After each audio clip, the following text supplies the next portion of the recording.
Go. And I'll get the screen up, and then we will hit start. There we go. Hello, everyone, and welcome to This Week in Hospitality Marketing live show number 256 of our episodic levels of years of happiness and joy. With us today, a special treat as always, is Melissa Cavanaugh with Fuel Travel, giving us words of wisdom, data insights, and general prognostication as to life, the universe, and the cosmic reality of our understanding of the world as we know it. Wow. Yeah, well, nothing, no small fee for you. No pressure at all. No pressure at all. Oh, good. Also with us is Mr. Ben Hanley with 3 and 6 agency out of the strange place across the pond. Small island, can't miss it, just south of Ireland, I think. Yeah, you should remember. We used to own you guys. Yeah. We used to be connected in some capacity or something. Yeah, and you guys went downhill when we left. Yeah, well, pretty much, yeah. Right now, I say yes. Yes, we have. Yes, take us back, please. Wait. They're not in much better shape right now. Oh, okay, whatever. Okay. I was going to say, I'm talking a big talk for that guy. We want to join Canada. We want Canada to take us over. But they're doing way better than we are. Even Scotland. Also with Mr. Edward St. Ange from Flip2, and also Mr. Dean Schmidt with, gosh, you have big, long titles now. You have metasearchmarketing.com and also Basecamp Meta, right? There you go. Yep. Hey, Kat, and also just now joining us, Ms. Kat Muhammad, with as Director of Education for Alhoa. Hi, Kat. Hi, good morning, everybody. Thanks for joining. So, Melissa, please give us words of wisdom, inspiration, insights, and all the cool stuff that you know. Well, I feel like the words of wisdom I'm about to say are already old, even though they're only a week old. I feel like everything's changed since all these words were spewed from my keyboard. I could be wrong, but that's what I'm seeing. But anywho, so we at Fuel have released the 6th version of our consumer sentiment study. This was sent out on June 18th, which apparently it's July already. So it feels like it was a really long time ago.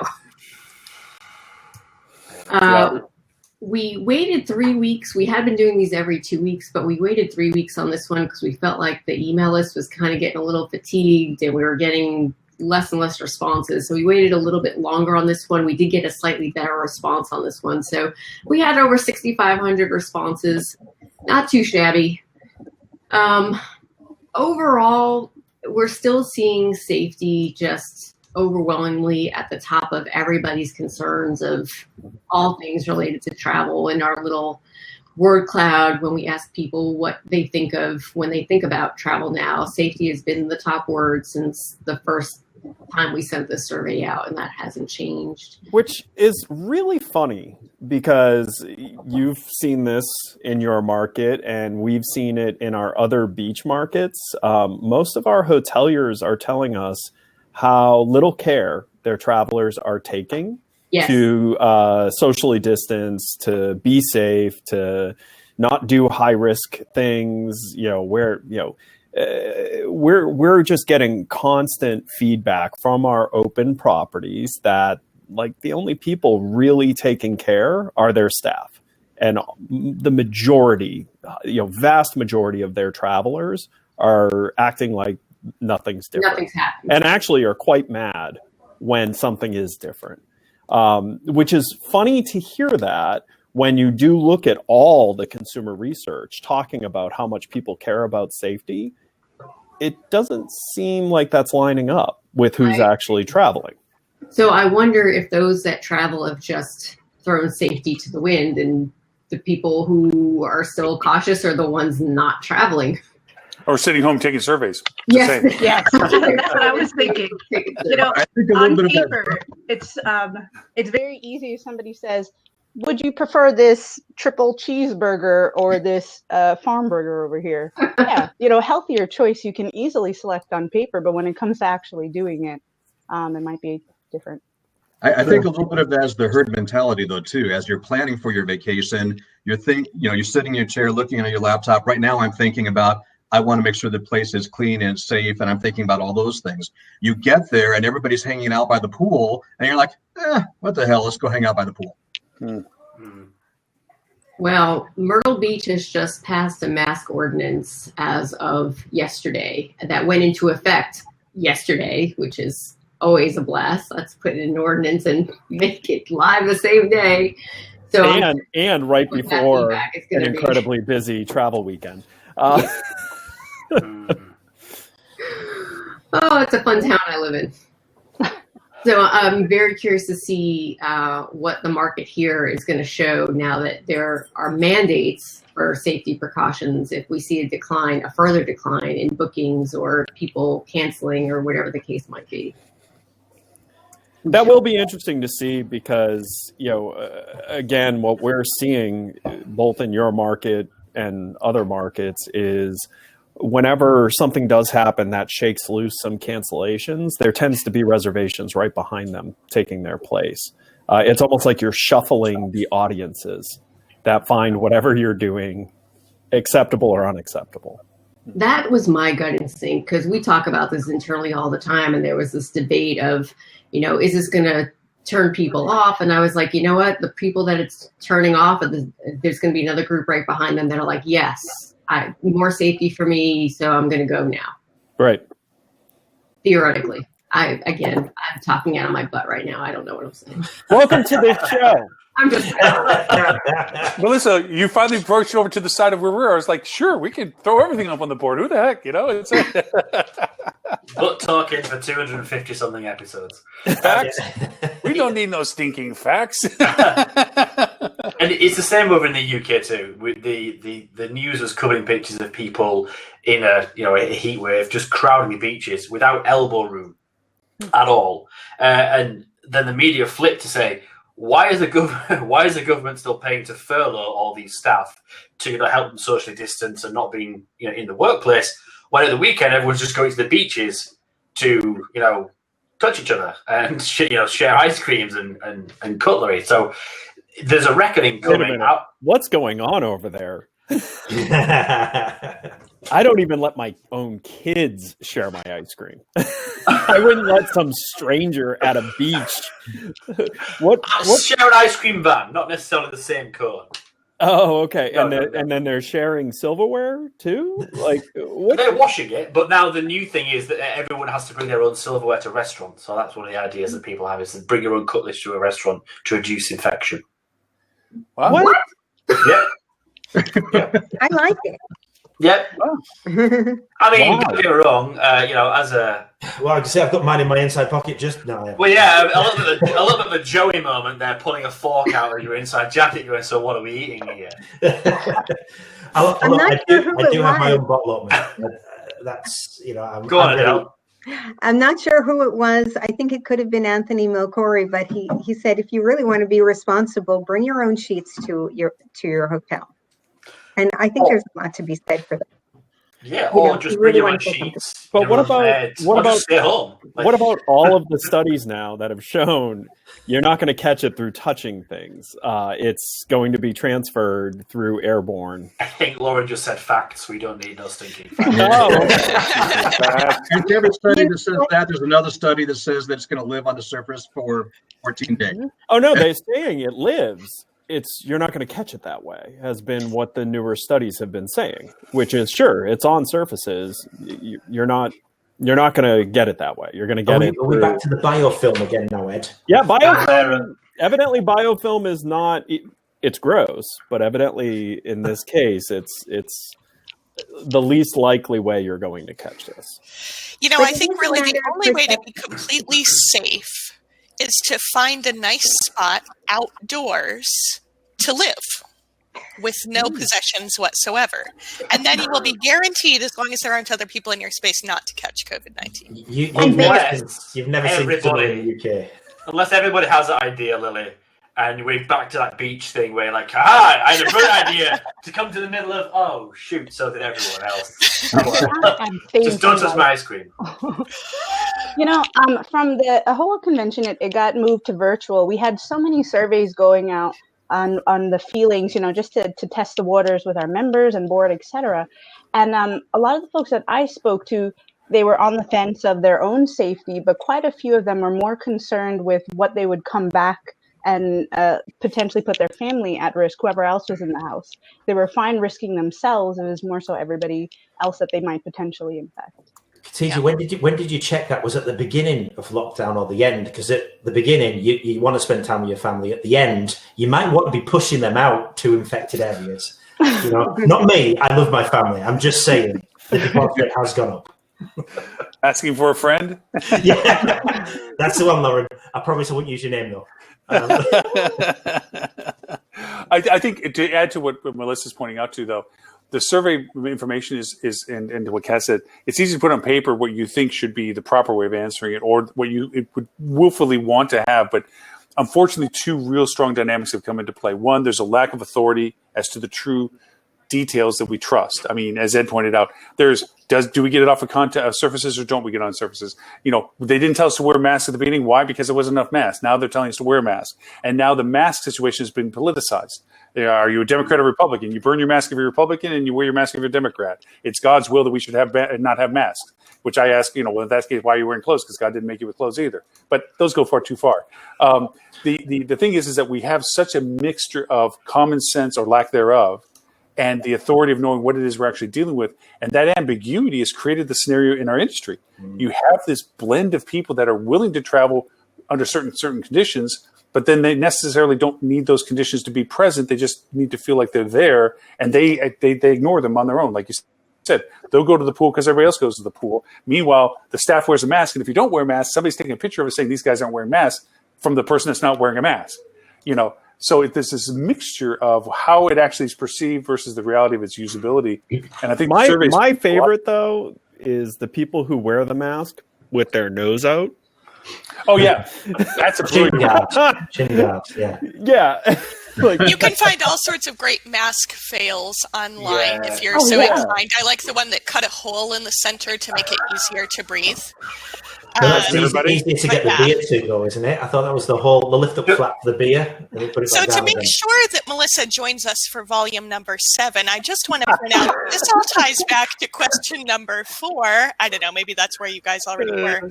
But I really like that you guys included fear of other guest interactions and fear of the common areas separately from fear of the guest rooms, because I think that everybody's really been focused on guest room cleanliness in most of their marketing. Right. But in reality, it's the common areas and the interaction with other guests that people are more concerned about. So you will not hear a single hotel talk about the other stuff because there is no real solve for the other stuff. They can control the guest room. They can't control, the people roaming their halls. And, Yeah. Right. I heard And then that more with the common areas. Yeah. The CDC is coming out with guidelines for elevators too. So, I mean, as more time goes, more regulations. I mean, more than just hold your breath and wait until the door opens? Mm-hmm. I do that anyways in elevators. I always have. When there's, over 3 floors, it gets a little challenging. Over That's 20. why Why you always look like you're out of breath, Ed. Yeah, because you look like you just ran up the stairs using the elevator. Right, and it's mainly because I had to hold my breath for the 17 floors that had 6 stops. Exactly. Just on a side note, just real quick. So I have a hotel in Vancouver that has multi-floors and it has a very small elevator.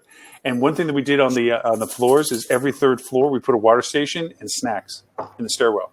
And they actually like them because some people don't mind shortcutting it. Not that they're going to come down all the floors, but they'll do 2. Remember the old rule in hotels? Was it the 1 up, 2 down at least for all staff? And you don't rather than use the elevator. Jump on the stairs and you go 1 up or 2 down if you need to get somewhere. Well, the guests were offering them at the incentive of saying, hey, if you do want to use the stairs for convenience, and we also, negative vented the stairwell so that it's a constant flow compared to the elevator, which it still has negative airflow, but it's smaller space. For those who like to kind of shortcut it down, we put little snacks and water stations, and they've been writing in their comments that they really appreciate that little extra. Hey, this is a nice surprise, nice touch. Thank you, something. So just weird little piece there. So now you should take pictures of the staff holding signs. You can do it, and you did. I like the Rocky soundtrack. Create your own Fitbit challenge for all your guests within your app. Yeah. But it's dividing hotels now, though, isn't it? It's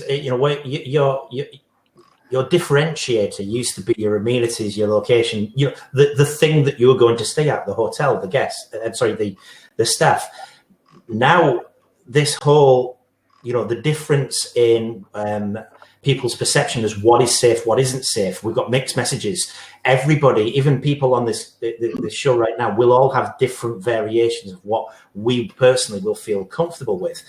This is now becoming that hotels are having to pitch themselves somewhere in that spectrum. Are you completely blasé with the rules? Are you going to relax them? Maybe not blasé. Or are you going to be uber strict and have the most cleanliness or absurd rules that you can possibly think of? And it's now becoming where in that spectrum is a hotel going to pitch themselves and position themselves? And well, I mean, only time is going to tell, but it's a really difficult one if you're a hotel owner. Well, it's interesting. So one of the regional marketing people that I work with quite a bit, they were asking me kind of my take on how should they present and market the new stuff they're doing. And I've given the advice to anyone who's asked that I think you should make it easily found to anyone who cares, but you should not push it. And they took that advice. So I asked him a few weeks after open, they've been running at capacity. I asked him to, look at how many people are actually going to the pages that explain it. It's almost no one. The fact, I realistically, I think the fact that they see an option for their, new cleanliness standards or however they labeled it is the checkbox enough. People don't care. People just, the people traveling right now don't care. The people who, that's the caveat. People right now and honestly, I got to tell you too, I still think a lot of the people who say they care right now, they say they care because they haven't yet stepped out. Stuart's talked about this multiple times. The first time you went to the grocery store during lockdown, you were freaked out and hypervigilant. The 14th time you were back to whatever. I think we're going to experience a lot of that. And I think it'll end up being a very small audience of people who hold on to this and really, it's important to them. And I think half of those people are because they're high risk, right? Like this is life or death for them or life or death for a loved one of theirs. But just human behavior is not to take care of yourself. I mean, that's why there's a diet industry. That's why there's, there's a vitamin industry. That's, people just don't do what's good for them. They do, what they're either used to or what pleases them. I would add to that, and this is something that's down to home right now down here. There was a lot of people that were just almost defiant in their perspective of this stuff. This is bull BS. This is a hoax, whatever their context of whatever their perception of it was, until it hit home. Down here, we're at almost 25% positive testing right now. Wow. So 1 out of 4 people are getting that are being tested are positive with this. And then a lot of very popular restaurants down here who have musicians and so forth. Well, the musicians got sick and died, and they were pleading out to the people that were there. I hugged you last night at Thursday at the Monkey Bar or at the whatever Backstreet's Bar, and please go get tested. And people from that have died. And all of a sudden, all the restaurants go, oh my gosh, this is real. Shut down. They can stay open. I mean, they close the bars, but they keep the restaurants open if they wanted to. They shut the restaurants down because there's so many people. And now it has hit in a way that people know somebody. And that's the other part of human nature, where when you realize it's not just what's being told to you, but you're experiencing it because somebody you now know has that happen to them. Now all of a sudden it's like, yeah. And that person was dang healthy in my mind. It was, I mean, I empathize, or they're a peer of mine or something like that. And now they're like, I could get it and it could happen that same way for me. The guy literally got sick on Thursday, died on Friday. And he saw hundreds of people. He's a musician, a very popular musician. At a bar, and then there was a band that had 5 pieces in it. 3 of them got sick, 1 of them died, 2 are in ICU right now. And all of a sudden, people are like, "Oh my gosh, I was there!" And now all of a sudden, they're hitting the restaurant. The restaurant said, "Well, we're going to close down for a couple of days and clean up." Now all of a sudden, people are going over. Well, how are you going to reopen? Is it the same crew that was there when it was sick? Don't they have to be 14 days quarantine? They're asking those questions, And so there is a certain reality of hit that they can see it all on paper, but until they see the mushroom cloud, then it's not real. Yeah. Agreed. It's a shame it has to get that far, but with all this uncertainty of lack of authority as to what really is and isn't happening, how it is and really isn't happening, and the politicization. I don't get the doubters, like the ones who don't think this is real, like the one that think the Earth is flat and that. Well, okay, I don't get those. I don't get that either. Some of it has to be perspective, though, because I used to live in the Dallas area, right? And I would be very uncomfortable walking into a Walmart in the Dallas-Fort Worth area without a face mask. Okay, I get nervous about Walmart in the old days. Yeah, to be fair, I'm uncomfortable walking into a Walmart or wherever, right? At any time. Yeah, spandex was never meant to be used that way. I'm just saying. You can see it on the cameras. And there's very few cases around here. So, yeah, around here, do I go to Walmart without a face mask? Yes, I do, because there's like 6 cases, and so it's a different perspective. Wait, so the outbreak is being caused by Dean. I just want that on the record for everyone. I actually I made this from my bathing suit. Not hitting the beaches. Okay, that's right. I can't get that image out of my head. Get rid of it. It won't go. No, we're in a period again where emotions are driving decisions well before logic. That was definitely the case pre-COVID, but emotions have grown much more rampant, and they're supported, from the politics and those that support different politics. They're perpetuating these stories and these feelings of fear, or that things don't really happen, don't really exist. It's crazy to say, look at how many precautions we were taking a few months ago when the numbers were nowhere near where they are now. They're in a worse position and we're taking less precaution. That is, logic right there is just, it doesn't come together. So we're not in a realm of logic. We're not in a realm of doing what makes sense based on data. Now it's control the minds, control the masses. Mm-hmm. There was an interesting statistic that came up locally here. We've had more positive cases and more deaths in the past 7 days than the entire 3 months combined at the beginning of this. Whoa. There was an article that was in the news. I think it was the news today, or was it yesterday, where it mapped the whole of Europe against the USA in terms of cases, and you could just see the point that you eased and relaxed the measures, it starts to go up.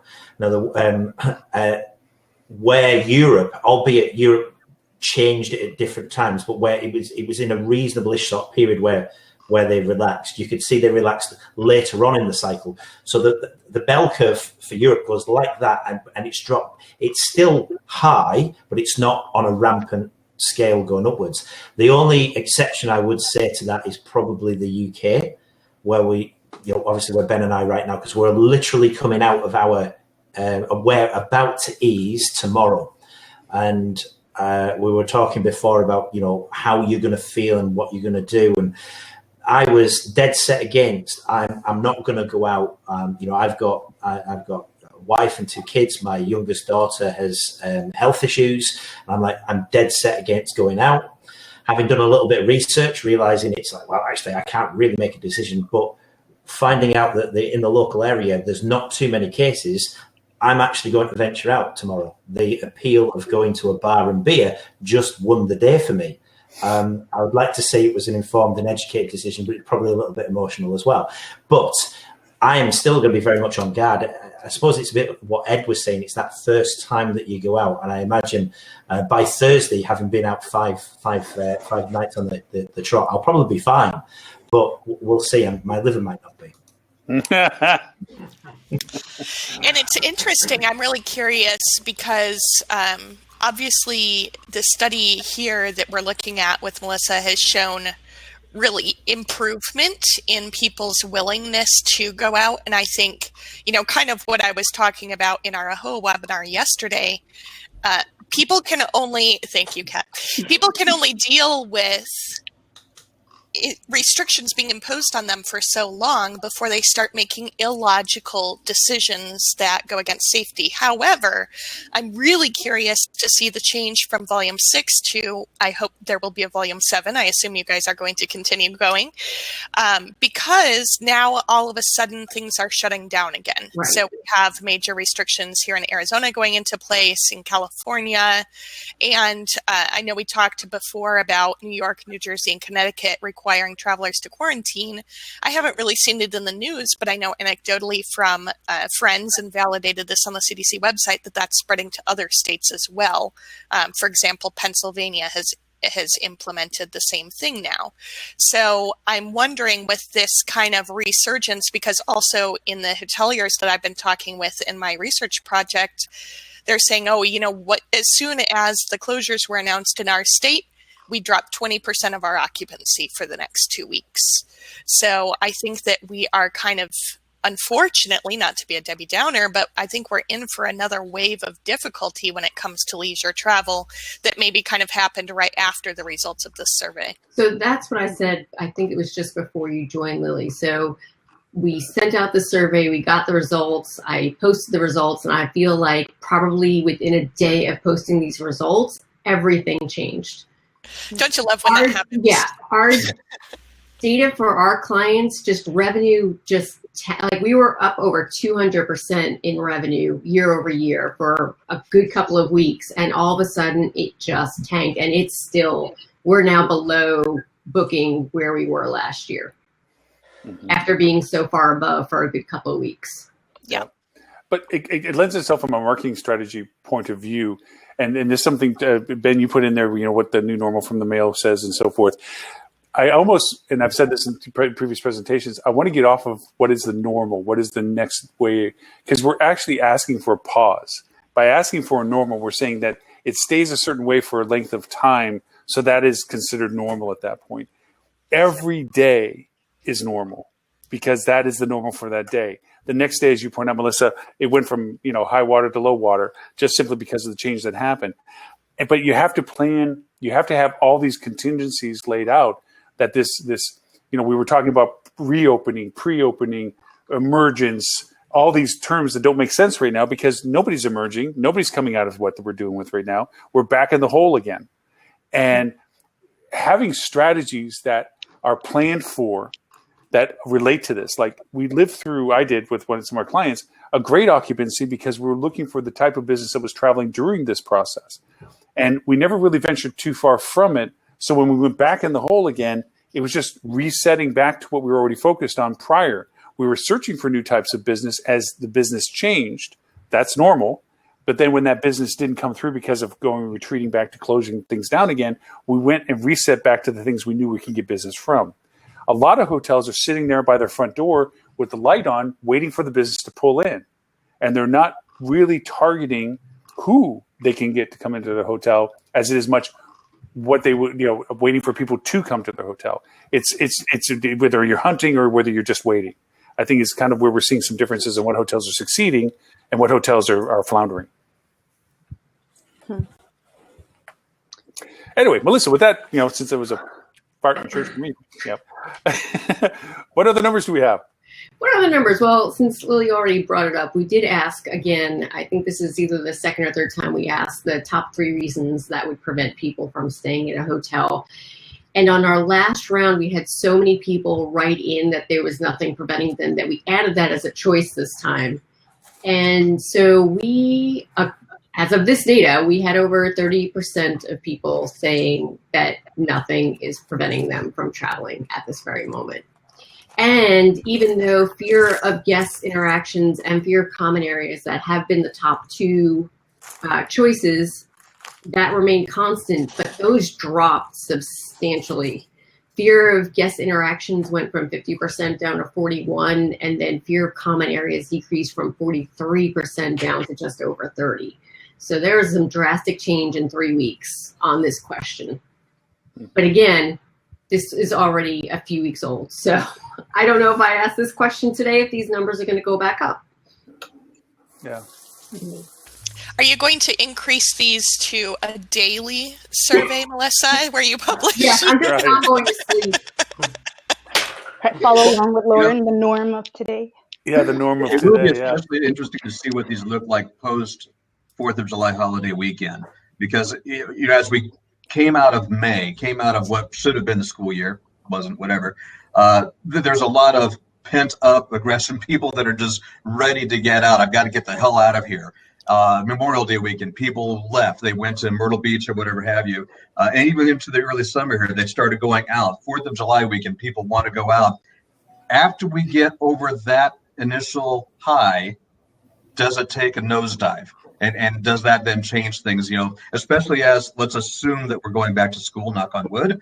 What does that look like then when the school year starts again? Does that all nosedive? Because ultimately people need a reason to travel. You're traveling for business, you're traveling for leisure, whatever it may be, but there has to be a reason I'm going someplace. I'm not just going there because I like to look at the Holiday Inn, right? There's a reason I'm going there.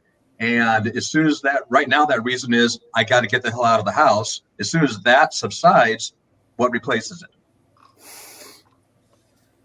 I think we keep shooting ourselves in the foot with these recurring holidays and the inconsistency of how we respond to them. Again, the politicization of wearing a mask and not wearing a mask. Down here, the confusion. For instance, the east coast of Florida is shut down. The restaurants are shut down, and the beaches are closed. So now, over here, the wisdom of counties versus cities, the counties are leaving the beaches open for their access, but the cities are shutting theirs down. Parking for the city is closed to only residents, but parking for the county's parking is available to whoever wants to park there and pay for it. So there's going to be this huge flood of people that are coming from the East Coast that have nothing to do, nowhere to go. They're going to go over to these beaches like they did the last time that this happened. And they're going to flood our beaches, no social distancing. They're going to crowd. When they get kicked off the beach, because the beaches are, and picture how this is going to work. The beaches are open from 5 a.m. to 10 a.m. Then they're closed. Then they reopen at 5 p.m. until dusk. So tell me how much fun that's going to be getting people herded off. And where are they going to go? They're going to pile up into the pools by the hotels, because they already even said that when they interview people on the beach. Well, when the beach closed, we're just going to go to the pool and have fun. That is not going to be social distancing. The hotels are sold out on the beaches already because everybody from the East Coast has already come over and booked. There's no centralized fireworks, but everybody gets to shoot fireworks off. The boats that are coming over are so profound that the boat ramps, there's no parking for boats and trailers. They stretch up to 6 miles away from the boat dock where they park.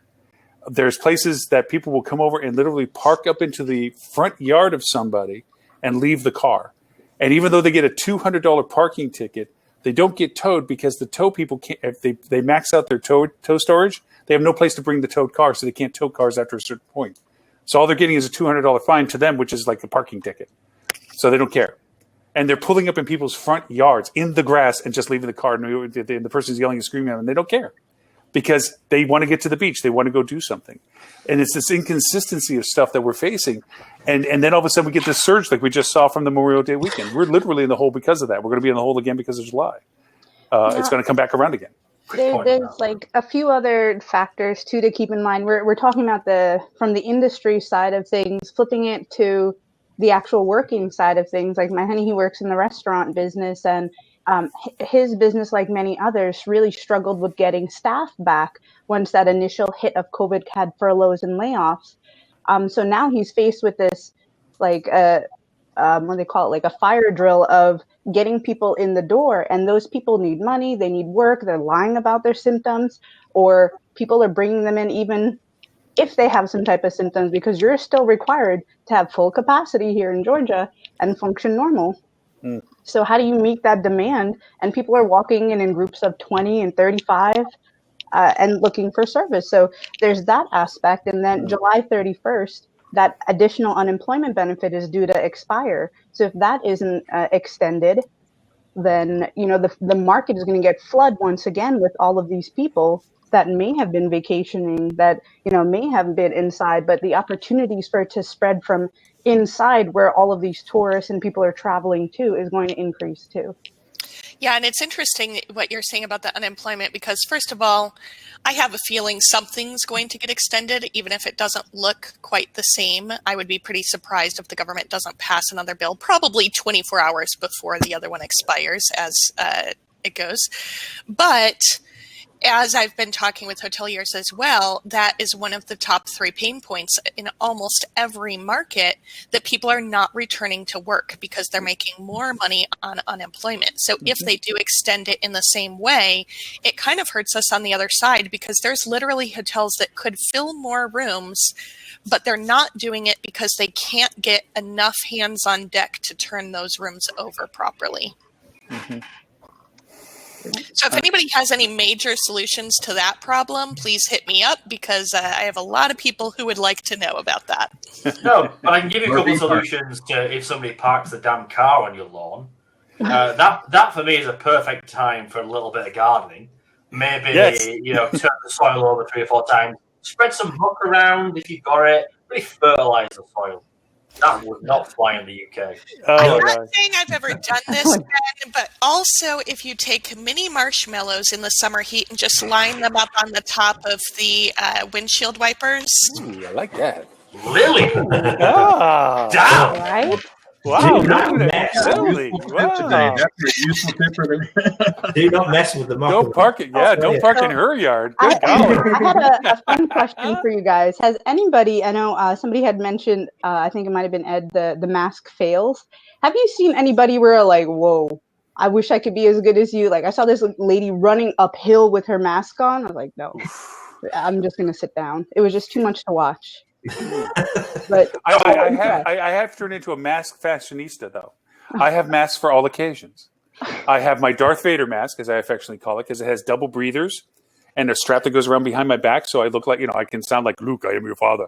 And then I have a fabric mask, which is for social engagements outside, where I'm going to be outside. I just need the mask for something to look good.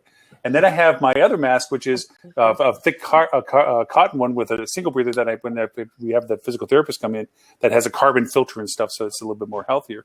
So I have masks for all occasions now. I'm going to go over and start getting some logo masks. Y'all might be receiving some in the mail, just saying.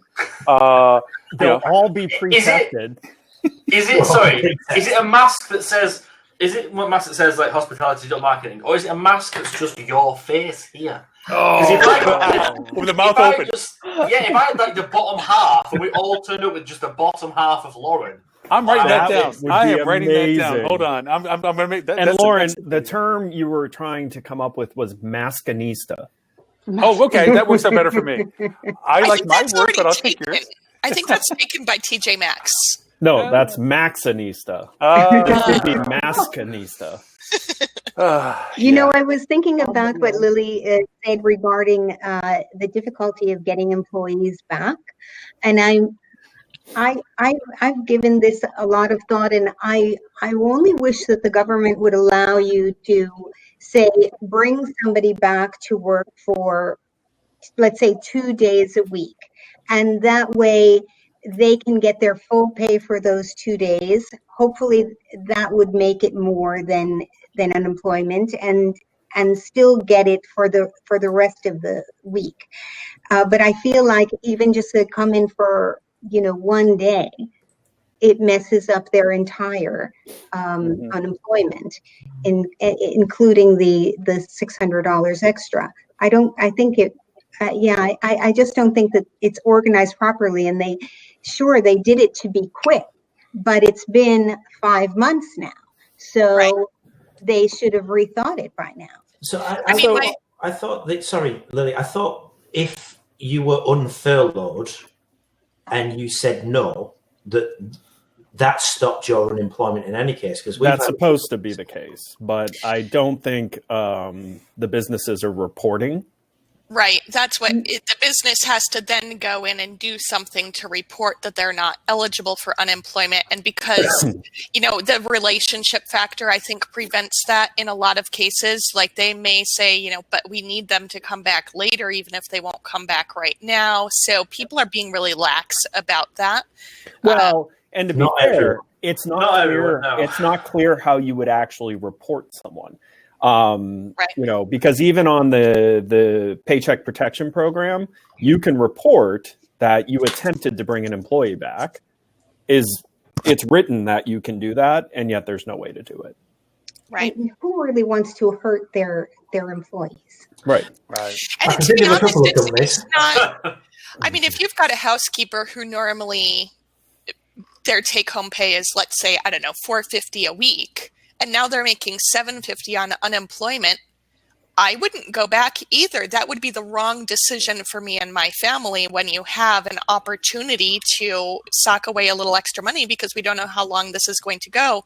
So I think that employers, although they're suffering from employees not coming back, they are also, it's almost a humanitarian thing. Well, and it's not just like your standard employees, it's your seasonal, your interns, your like there are entire areas in like state parks that are 100% staffed by volunteers that travel in and live, for the season. They can't do that this year. So that there's all sorts of, dynamic challenges right now for, different destinations on staffing. Yeah, I know that from clients that I have restaurants in the San Antonio area, and San Antonio is one of ground zeros as well. They just mandated all restaurants have to be closed for nobody in the interior. One of the solutions was that he didn't bring them back, but brought them back as ad hocs. So they do deliveries, pickups, things like that, and work that way, so that they didn't go back onto payroll, so they're able to stay unemployed, but they were able to, as long as they didn't go up to a certain threshold of income, they were able to do some sidebar work. So at least giving some money back to what you literally said, maybe a couple of days, or Adele, I'm sorry, a couple of days worth of work in essence, without necessarily violating their unemployment status. Yeah, because when the hotel is not performing at optimal levels anyway, maybe they only need their sales and marketing coordinator to come in one day. Right. And it helps everyone. So as the obvious vice presidential pick for Ed's presidential ticket, I've put a lot of thought into what our policy is going to look like around this. Your platform? Your platform? Okay. But no, I think that it would make a lot of sense because obviously there is a greater need for greater unemployment right now, so that it's a good thought. But capping that at 75% of their regular earnings, I think provides incentive for them to come back to work. And, maybe even then making it up to $1,000 a week, because there's plenty of people who are making $75,000 or more and have expenses around that the unemployment is barely going to touch what they need, but still capping it at that 75% or even 60% mark. Well, and most unemployment offices have a reporting functionality that they normally use where you prove you've looked for a job. Right. You could easily implement that you need a letter from your employer that you're either permanently laid off or you're on furlough and you have not been asked back yet. And that would allow you to have an exception for a greater benefit. Right, exactly. So I think that it's really, and actually in Arizona, they've waived entirely the section of "Are you looking for work?" which I don't necessarily agree with, because there are other jobs that you can get. So as long as if you're getting a job that's significantly less, you can still make up the difference in unemployment. I think it's good to have people out there actively looking for work. It's good for mental health. It's good for a variety of reasons, the economy in general. If they can't find something, then fine. That's fair. But people should be actively looking for work. And I think that's one of the big loopholes in the current unemployment issue. I do think, though, with some of the unemployment, the offices that are handling that, they have been hugely overwhelmed. I've heard stories of people who were furloughed weeks ago, have only just recently started getting unemployment, and it's not going to be backdated. So they effectively were furloughed by the company and went without salary, without unemployment, without any money coming in for a month and a half. Right. Florida's the poster child for that. Florida has been the poster child. They literally, there have been people who have been unemployed for 90 plus days. And then when they finally got to, and some still haven't, got unemployment, which is the lowest in the country, one of the lowest in the country. Ed can tell you that. They were also denied. What are you saying? I've never collected unemployment. No. But you were the one that pointed out the fact I've never been employed. That's true. Oh, you're unemployable. Let's put it that way. I am unemployable. You're unemployable. But the idea that they couldn't even get back pay for the times that they were out. No, they're doing back pay. No, they're still having problems with it. There's people getting denied on a regular basis. They're supposed to be doing back pay, which means eventually you will get back paid. But the Florida unemployment system was designed to be incredibly difficult, near impossible, to discourage people from using it. And it bit them in the butt in this specific instance. I think they went through a system change as well midway through the crisis, and we've all kind of worked in IT or worked with computer systems. You know, the worst possible time that you can make a change is when you've got a rush of people coming to your website, and it just but to be fair, I mean, it was something like $80 million to develop a non-working architecture. I think I want to go into government contracting. I could do it for half that. I could do it for half that and make it work 5% better. That's right. So I want to throw something towards Melissa that just is a byproduct of what's going on right now that might be possible to be brought into the dialogue of future tense surveys. With the U.S. being shut out on international travel because we deserve it, and Russia and China as well, and so forth and so on, the scope of international travel is going to change even for the short term. It's like a race. We're not in that race right now. Everybody, as they emerge from their ability to travel, I have family in Holland, and they normally come to the U.S. because they have property over here that they stay at. Well, now that plan is now changed to what am I going to do in Spain, what am I going to do in Italy, what am I going to do in France, whatever, and maybe even travel other countries that are safe to travel to. That dynamic is going to change for at least the rest of this year. Possibly as an impact of future tense because of the discoverability of people saying, hey, I don't have to go to the U.S. next year. I kind of like going to Turkey because it was an all-inclusive resort or whatever. And I didn't think about it before because I was forced to do it this past year. So is there a way to somehow engage the survey participants as to future tense international travel? I know you have a lot of domestic survey people and not so much international audience, but I know you have some, I imagine. As to the perceptions on their international travel preferences going forward. Is safety of the traveling destination now a part of the consideration process? Is there an exclusion? Do they feel that they're going to be less likely to travel internally? Whatever, I don't know. I don't know how to phrase out the variations to the questions, but it is going to have an impact. It's going to have an impact on U.S. people being able to travel, which for the first time we're actually limited. Usually we're the ones that go rocking around going, the ugly American tourist. We don't have that anymore. I mean, the current climate of the U.S. has me in a weird position because I have a rule that I don't go to places that are in like volatile, almost wartime type situations, and the U.S. is kind of there. You live there, right? So I'm trying to and they won't let us go anywhere. So We've turned into the meth house. I'm already starting to look for how to apply for refugee status. Right. I want to go to New Zealand. I want to go to New Zealand really bad. Yeah.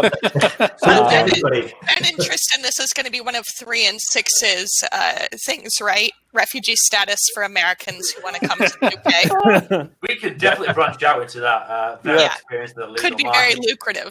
But I wouldn't advise the UK at the minute. We've just locked down. What we're playing now is biological whack-a-mole. Yeah. So our government, our shaggy-haired PM was like, "Oh, there's a terrible situation in Leicester. So what we're going to do is lock down Leicester." And everyone sort of went, "Well, Leicester? Like Leicester, or Leicester, the outlying area? Or just Leicester." Okie dokie. So don't you've got questions. Get out of here, kid. You're bothering. Just lock it down. So you had these articles on the news where there were people on the street on a row of terraced houses, and one guy was like, "I'm locked down." And his neighbor was like, "I ain't," because Boris said the line stops there. So you guys can say that, you dirty, infected biofilm carriers, whereas I'm off to the pub. And what they're doing now is they're stopping people and getting them to produce driving licenses to prove they're either from or not from Leicester. Because one guy, this is brilliant, this is the British way of thinking.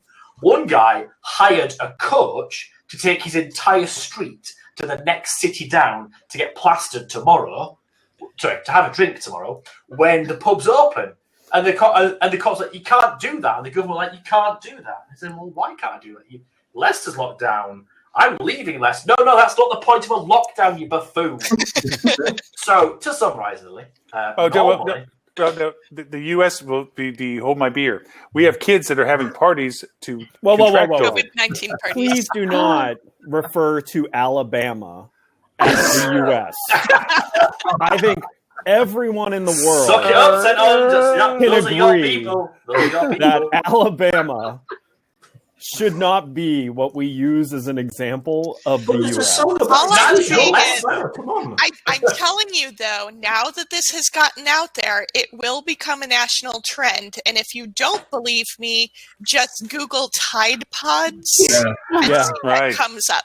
Yeah. How about Clorox injecting while we're at it? Yes. There's enough dumb people around here. But I think, Ben, to your point, it's nice to know that good old Boris is taking cues from the U.S. in how to do a lockdown effectively, because essentially that's the same thing that's happened here is, hey, everybody can make their own rules based on their own locality. And I've been saying from the beginning, if we had shut down as a country with the same rules everywhere, strict quarantine rules in the entire U.S. You would have the government overthrown. True.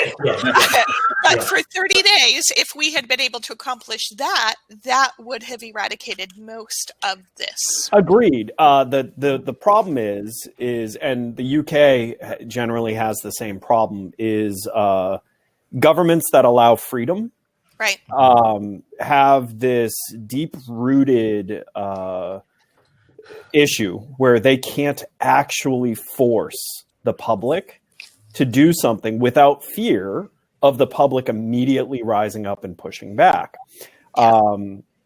It's and like the whole idea of pre-announcing a lockdown. I mean, that's asinine. Like, you literally should roll military in and lock down. Sorry, you're here. We're locking it down because the nature of this thing is if you're here, you're likely to have it. No one in or out, right? That's how it should work. But in free nations, you can't do that. Because what will happen is not only the people who were locked down will riot, the people who are in fear of the government doing the same to them will also do that. And I'm not just talking about the crazies. I'm talking this would trigger, middle of the ground people to even be greatly concerned that the government is overreaching what it's allowed to do. And that's actually the systemic problem of a free government. So the only governments that can effectively handle this type of situation are governments where the people are not free. Well, I'll lean a little bit on Lily's side to this too. But lack of central authority on this conversation. And I won't say common sense because it's not common and nobody has much of it anyway, is the idea that even statistically pointed out that if we all just wore masks and not politicize it, if we just wore masks from a financial point of view, we're $5 trillion ahead because the economy would be able to function, to your point, Ed, in a sufficient way. It would be volunteered that we would realize as a community mutual safety. Yep. And if we simply complied with the aspect of making sure all of us are a participant in this, in a free will society, then we should do this. What has happened is the lack of clarity of leadership, the lack of consistency as to the decision process, the diversification of response, and all the things you pointed out clearly has created this ambiguity as to whether I'm on one side of a view versus another side of view, simply by doing precautionary things that scientifically have pointed out are beneficial. How beneficial? Sure, we can talk about that all day. Well, and the cat out of the bag with the mask thing is the problem that they could not say. They had to, and if you look, the government really in the early days of this were like, nah, masks don't do anything. They were actually super downplaying masks because there just weren't enough and they needed them. Right. That wasn't ever necessary because people knew how to make a mask. You know what? I have sitting next to me right here, this scarf. Sure. That would have been better than nothing. Everybody has a sock or a pair of underpants or a scarf in their house or that they could any have other piece of fabric that isn't gross. I was going to say, it's one of the worst things. I don't want to. I hate it because I've seen they have cat videos litter box of how to liners. put a scarf into a mask. And now, Michael's and Joanne's fabrics are like, yes, please keep going. Make your own mask. Actually, no, imagine what it would be if Governor Cuomo was president and just talked to people with facts and common sense, as you said, that is so uncommon, and just said, yeah, you may be free to do what you want to do, but isn't this what you want? And that's why, we got a lot of compliance in New York.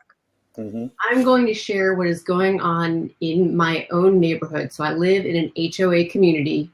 We have a pool that is not opening this summer. And the community is at war with each other.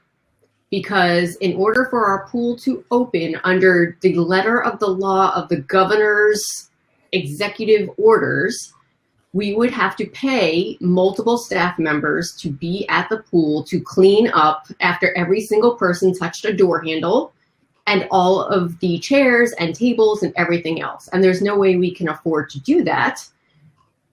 And the HOA board can be sued liably, because if somebody gets COVID, somebody's going to sue.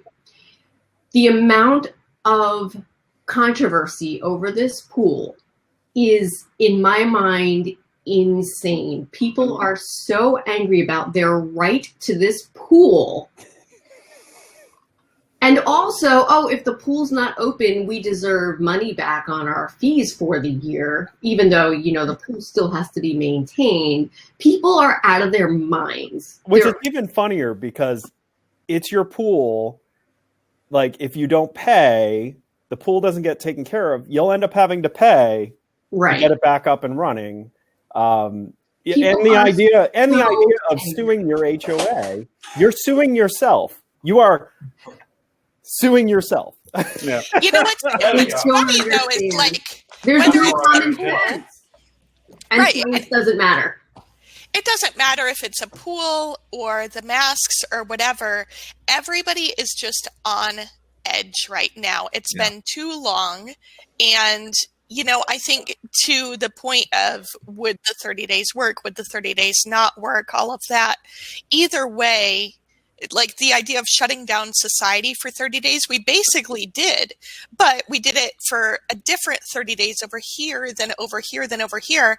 And that's why it's July now, and we're still seeing shutdowns of the economy. I think we would have actually had less economic impact if everybody had banded together. But to Ed's point, it doesn't matter what we enforce unless we really go into military law, because unfortunately we've bred a culture where everybody's so focused on their rights, which most of the ones they're bringing up are not in the Constitution anywhere that I'm aware of. But people feel so entitled in today's society, and we don't have enough care for others. Because that's what would actually solve this, is if, people think that, I'm not sick, so I shouldn't wear a mask, but I don't really know if I'm asymptomatic, or even more so, this mask isn't going to stop me from getting coronavirus. So I'm not going to wear it. I'm not going to wear it. My favorite meme I've seen online explaining masks is, I don't know if you guys have seen it, but it's basically using pants in place of a mask. So if someone's not wearing pants and they pee on you. If you're not wearing pants, it's directly on you. If you're wearing pants, only some of it gets on you. If the person who's peeing is wearing pants, the pee stays on them. It's my favorite. That's essentially what it is, and we have to put it into terms like this because you can't see it, absorbing it. Yeah. But I think it was mentioned on there about a lockdown for 30 days. I think there's a misconception about what a lockdown actually is here. Because the UK has been on lockdown for a lot longer than 30 days. What we on now, Ben? Is it like 9 weeks? It's actually day 102. There we go. But the world, or the UK, still has to function. Right. So there isn't a true lockdown. It isn't that everybody can just go indoors, stay indoors for 30 days. Because how do you get food? How do you get medicines? How do you get all of that? So there is still huge numbers of people going out there in the community. So the idea of what a lockdown isn't everybody being in prison for 30 days. It's just not possible.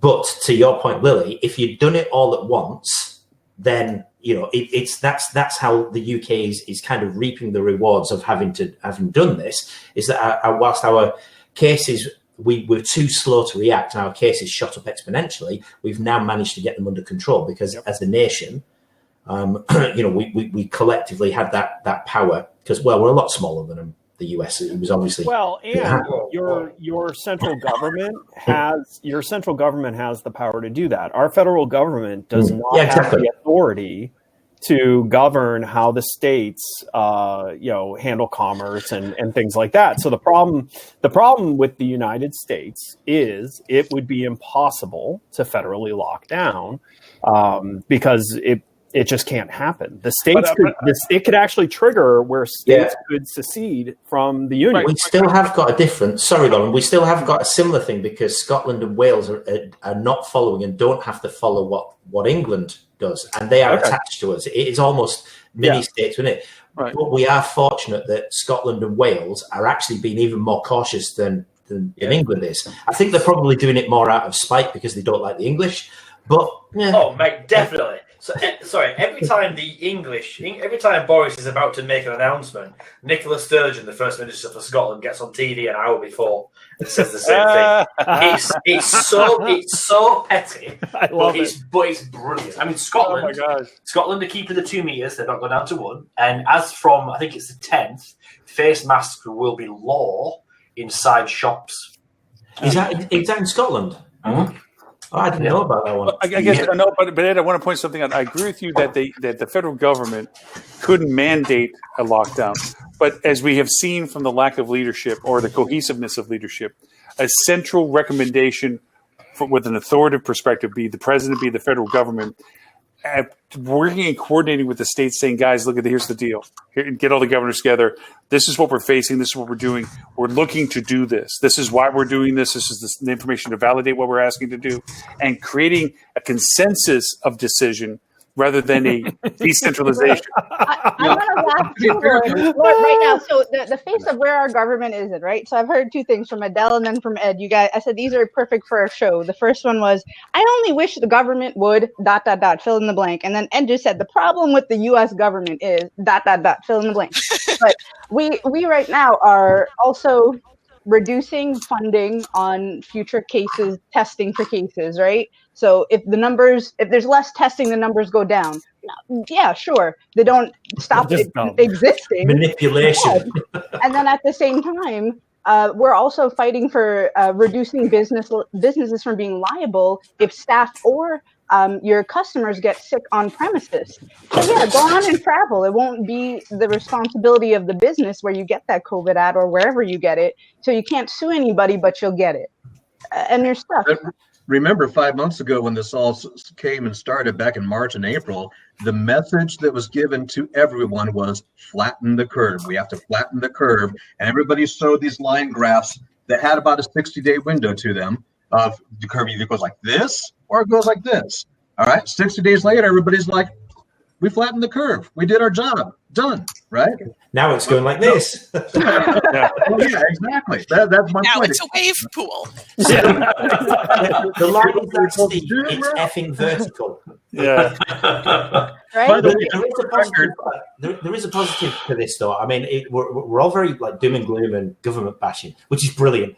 There's nothing gives me greater pleasure than a Friday to be able to do that. But the one thing we're all looking at the USA is like, oh, that doesn't look good. Thank goodness we flattened the curve. We've got a bell curve and we're now flatlining. This is great. We're all really, really good, and not many people in the population have got coronavirus.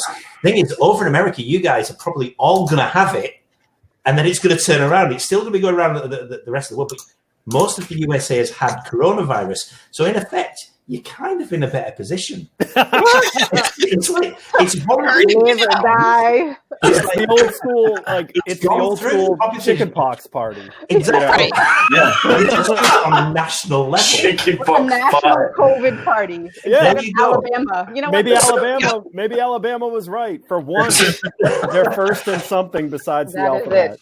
So you guys have got this. Not part of our presidential platform. No, it's not. You've got this so wrong. You've accidentally got herd immunity. Yes. Because well, that goes back to the cheers to Norm. Yeah. Antarctica is still COVID-free. So if you're looking now, is that because they haven't tested the? I mean, let's be honest. The penguins could use some testing. The lions at New York Zoo got it, didn't they? Yeah, they did. Polar bears. There you go. Yeah, do you want to go to a wild polar bear with a syringe? This might hurt. It's going to hurt me more than it's going to hurt you. Word for it. It's wrong for you. Just Open stand wide, still. say ah. I don't know if you all remember the show Cheers and Norm's philosophy on drinking beer, that it kills the dead brain cells, the old brain cells. He says it's like the buffalo, the herd mentality. The herd can only go as fast as the slowest buffalo. So the slowest buffalo, by getting killed off, the herd can go faster. Well, beer does that for your brain. It kills off your brain cells that aren't working as well, so your brain actually gets faster. That's why you know everything when you get drunk, because it killed off all the dead brain cells. Sounds like the theory. It sounds in a way what you're saying, Tris, is that we're kind of doing the same thing as a country. We're just killing off the slow brain cells. Oh, God. We're draining the wrong swamp. That is what is happening. Basically, yes. So all of this celebration of all the wonderful things that are America before its birthday, special edition of hospitality marketing. None about. I'm going to be interested to see over the weekend how the bump in fireworks related injuries are going to skyrocket, because most of the big fireworks displays that areas do have been canceled. And so all the fireworks stores in this area have completely sold out, because people are going to DIY their fireworks. So I can't wait to see how many fingers get lost this weekend versus normal. By the way, when handling fireworks, open hands save fingers. How many houses burn down? Commercial from Ed St. Orange. Yeah. Exactly. I can actually remove my thumb. Let's put it this way. Stumpy's going to be a new nickname for a lot of people after this weekend. Well, I can tell you one thing that's happening in my neighborhood, which is that leading up to all the fireworks being canceled, and this has been going on now for about 2 weeks. Every single night, there have been short bursts of fireworks in our neighborhood. Yeah. And one thing that it will cause, although I don't intend to lose any fingers because I'm not a big fan of setting off my own fireworks regardless, but I may need to get a therapist for my poor dog, who is now scared of the outdoors as soon as it gets dark, because she's so terrified of fireworks. Is this not a thing, Lily? The 2 weeks as we lead up to bonfire night, Guy Fawkes, which is when we traditionally set off fireworks and not from the UK. Celebrate, people try to blow up our government. Yeah, that's what it. Yeah. That's the thing you want to celebrate. Let's be honest. We're back to you guys should try it. It's really easy. Yeah, it wasn't even successful, but because he tried it, God loves to try it. So we have for 2 weeks before, kids, whatever, they're all setting off fireworks, they're getting hold of them, and you can just hear the bangs and going off. Is that not a thing before Ungrateful Colonial Day? I mean, Lily lives in the desert, so fireworks are just ill-advised in general. Here in the tropical climate of Florida, that also is rich in Latin cultures, fireworks are almost year-round. Pretty much Christmas, New Year's, a couple of other holidays I'm aware of, or just random reasons to set off fireworks. The 2 weeks leading up to 4th of July, it seems like it's always fireworks. See, I feel like I'm in a better place being in Florida than I was when I lived in Texas, because in addition to fireworks, we have the daily reminder not to continue to shoot your guns up in space, because bullets do come back down.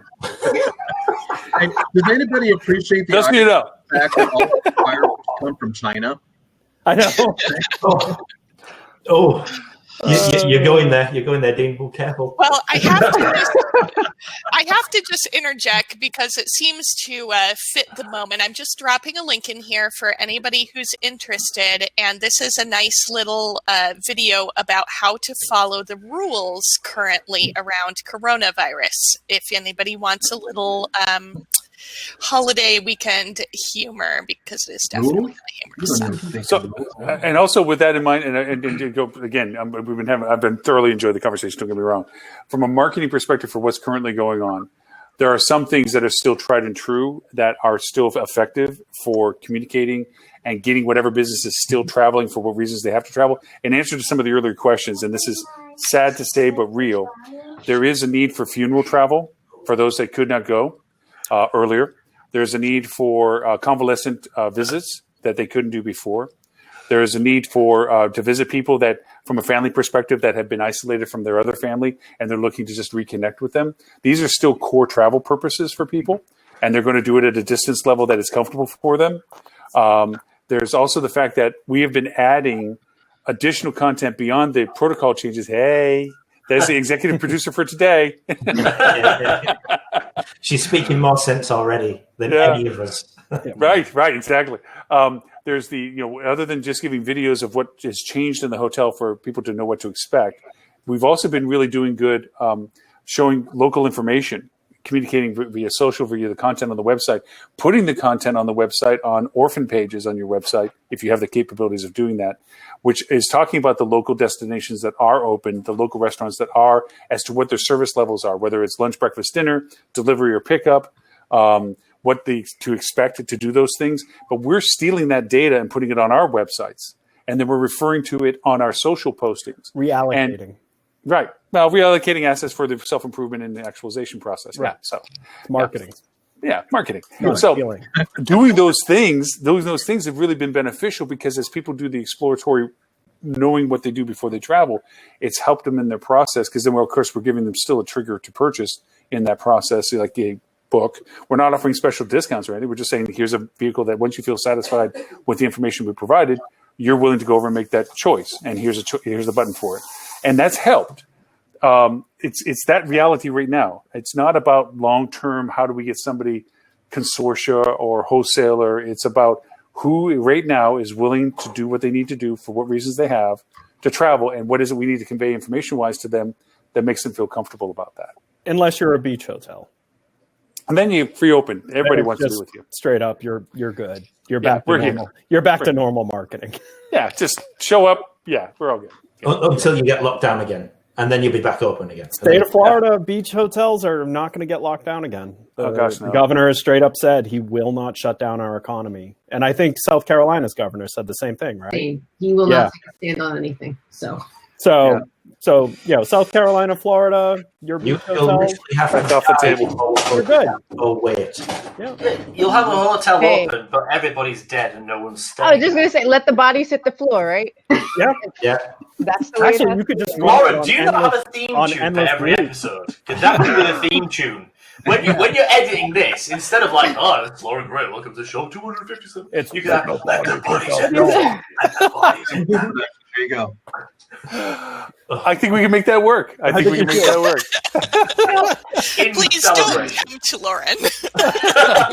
Actually, I mean, with the exception of Adele, every other American on this show is in a ridiculously governed state. You've got South Carolina, Florida, Georgia. Dean, where are you? Nebraska. Oh, yeah, that's ridiculous. I'm sorry. I'm just going to say, we've already mentioned we've got a Boris, so I think we're involved in this somehow. So, Adele, you're the only person who isn't in a ridiculously governed area. I only wish you could all be enjoying Governor Cuomo as much as I am. And the partnership that he has with the governor of New Jersey and the governor of Connecticut. Because when they close things, they all discuss it together and come to some sort of a consensus or agreement, a mutual, benefit, because everybody understands that if something is open over here, everybody's going to go there, because we roam freely between those three places. Yeah, but keep in mind, Cuomo also is from the land of Rome, but he is connected with a place that had gone through the very first huge outbreak of COVID. I am sure he has contacts who are like, hey, if you don't do this, everybody's nobody's going to vote for you. They can't vote for you when they're dead. So, yeah. You know what? I can tell you that my thinking about everything changed when I was, just kind of reaching out to some different people that I know. And there's a wonderful photographer that we work with in Italy. And he said to me, Adele, I beg you, do not take this lightly. This is extremely serious. Mm-hmm. And yeah, they got that one caution really impacted my thinking of everything moving forward. Mm-hmm. And made some life decisions on that. Yeah, very true. Those that have been impacted by it do understand the importance of it. Those that haven't, are brushing it off. And now we're seeing the repercussions of that with the age change. The youth that really blew it off are now getting impacted for the fact that they've been exposed to it. And it's not a simple cold. It's not a simple flu. Maybe for most, yes, that's great. But for others, there's still the impact that it goes pretty severe. Florida, unfortunately, has the reputation of having the two youngest pass from this. An 11-year-old just passed a couple days ago. It's just you just got to wonder the senselessness of that, let alone the others. It's easy to say, people with preconditions can have issues, but healthy young people, no. So to lighten it up and to further appreciate Governor Cuomo, he's also a badass because he has pierced nipples and does not hide it. Like straight up on national TV wearing sheer shirts with both of them showing. It's pretty amazing. That is very proud about it. You need to Google that. You need to Google that. When you Google it, don't just type nipples into Google, for goodness sake. I've just typed Andrew's nipples. Oh my God. Well, I destroyed Holly Zoba's image of him when I finally showed her, because I was on an HSMAI chat with her, and she was going on how he's her imaginary boyfriend, and I'm like, I didn't know you were into guys who like had the piercings. It's like, what are you talking about? I'm like, oh, you need to Google that. Wow. Well, there they are. See? And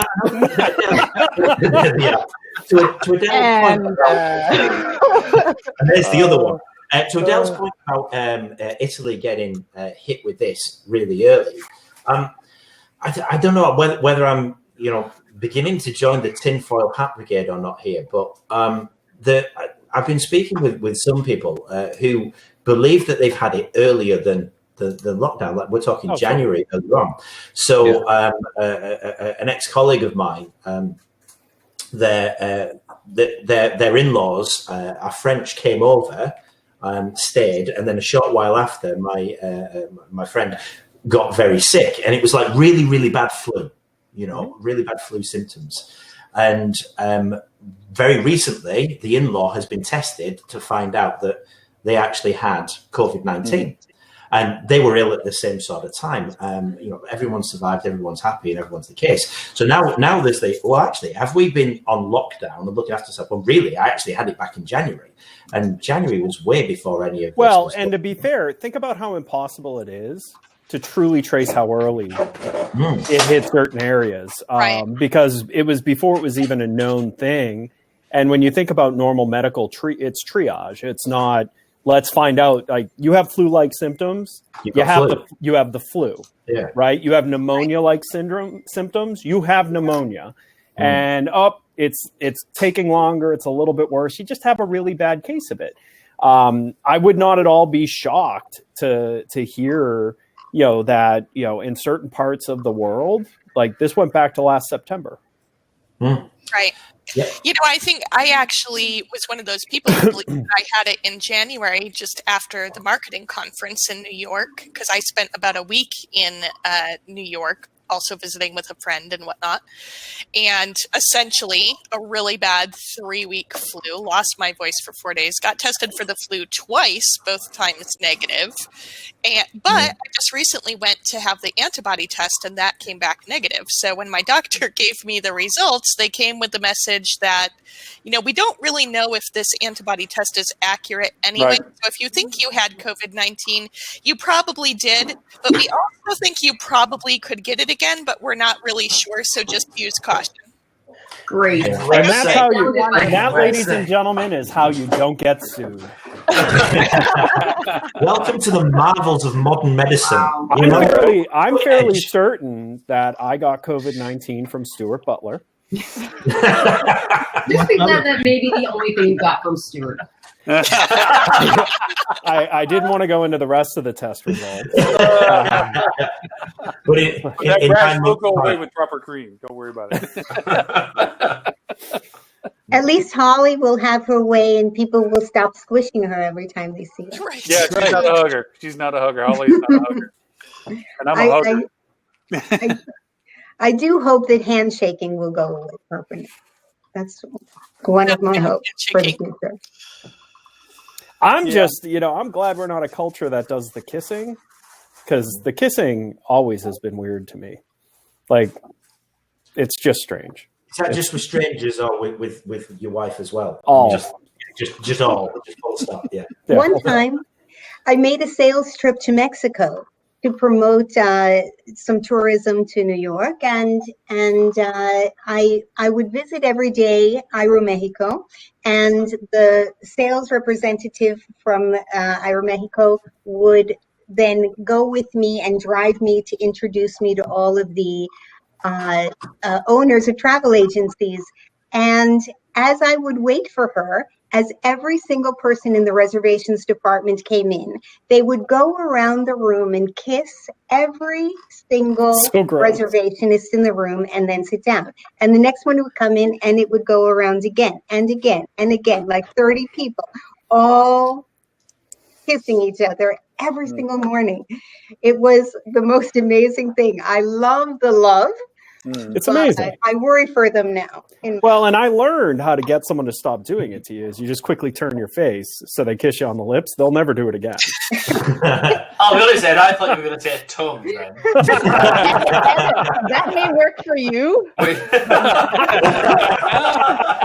Well, given the COVID society, all you need to do as they walk up to you is just go, and everyone gets it. Well, I mean, I tried a similar thing with Lauren with his hugging. Is the first time he came up and bear hugged me, I was like, well, that's weird. So the second time he did it, I just nuzzled my face into his neck, thinking, oh, this is going to creep him out.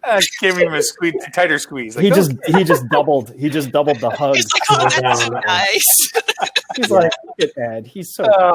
I'm with Lauren on this one. A good hug. Yeah, a good hug after a beer. It should crack a couple vertebrae. You should hear a pop. You should hear a little pop go on. Yeah. All I'm saying is it's good for mental health, and that is proven. Yeah. To bring us some of this, we are by nature people that need to be around other people in whatever capacity. How he feels. Yeah. I just need to pick me up, Ed, that's all. No, but here's turn around and do the. But you can also do it. You can do it in more ways than the hugging. What we lost in our industry was the efficiency of communication. We got ourselves lost into it. How fast can we turn the guest at the front desk? How fast can we abbreviate what we're doing with the guest to get them on their way or whatever? The lack of engagement, unless solicited by the guest, we tried to turn away from. Yeah, we had the rules, the 5-10 rule and so forth, but it was really just to acknowledge. It really wasn't to engage. We now get to go back to a more core source where we may not be able to shake hands or do the traditional ways of communicating physically like that. We can't up our game communication-wise. We can be a little bit more sensitive to time, spend a little extra time, answer questions a little longer, explain a little bit better, show a little bit more, ask questions a little bit more to see if we can help a little bit more. We can translate some of that into a little bit more open dialogue that even though we're behind a plexiglass or across from the table, we can still improve our ability to make them feel welcome and a part of being wherever they're at. And with a safe distance. I mean, we got to brush up on our skills. If anything, training now is more important than ever because these people that have been trained wrong, for lack of a better word, need to be trained right now. They need to be trained for these extra things. So that's I wholeheartedly agree.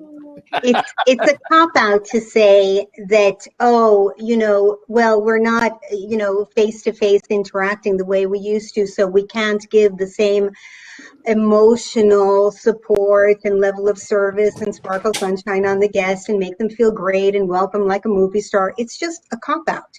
Because you weren't touching them. So many tools. You were doing that. You weren't touching them. You weren't like getting up. You know what? No, we weren't touching them. Right. So nothing's changed in that sense. But we were Yeah, but now, behind the plexiglass and the mask By and the way, everything, it's more challenging. Yes. if I worked at a front desk and was behind plexiglass, I would buy like clings of like different hats and mustaches. So as people walked up, I saw them that way, they saw me that way, and I could go, "Oh, hey, nice hat." Yeah. You know, I saw a great post on LinkedIn, a little video from a Hilton Garden Inn. I think it was a Stepstone property. And they had, their stickers through the lobby to show people where to stand. And then they got their Hilton Honors guests to do like this little dance routine with them with signs. And they were all in their like 6 feet apart places. I thought that was fantastic. Like a TikTok type thing?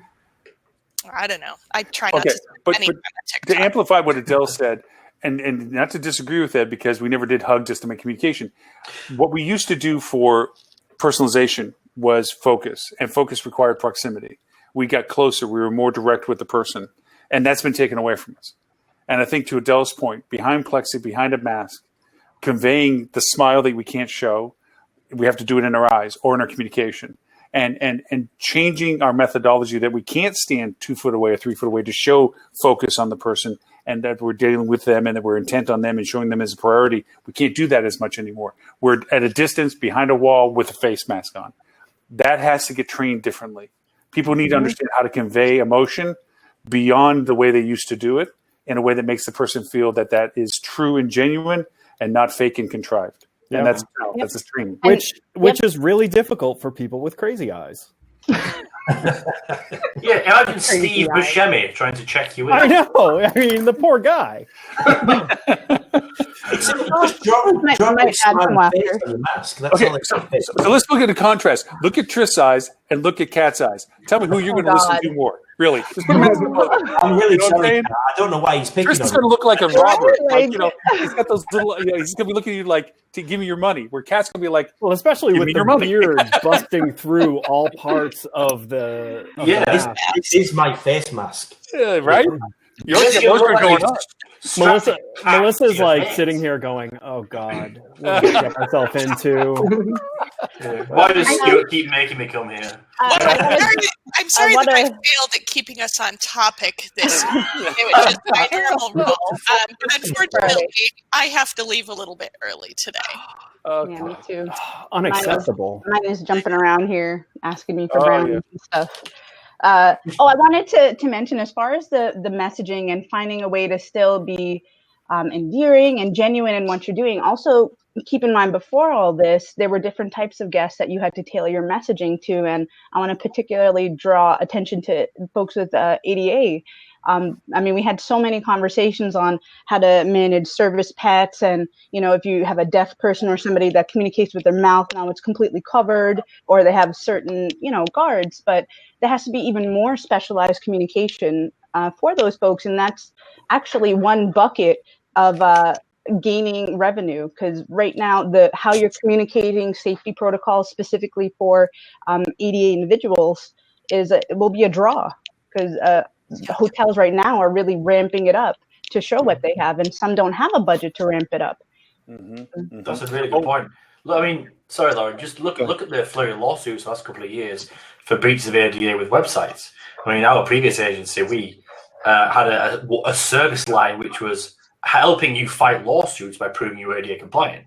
Now, that was just around accessibility to a website. What kind of lawsuits are you going to get if it's a safety briefing? If you've got somebody who's deaf and you can't lip read because of a face covering mask. I mean, I've seen masks that are clear, like plexi there, so you can lip read. Well, and you can do a face shield too. Yeah, true. Yeah. Or you can get something like Kipsu, where you can communicate via text. Worst case scenario, when I lost my voice for 4 days and I was in a hotel, that would have been really helpful to me, almost as like a deaf mute person for a temporary basis.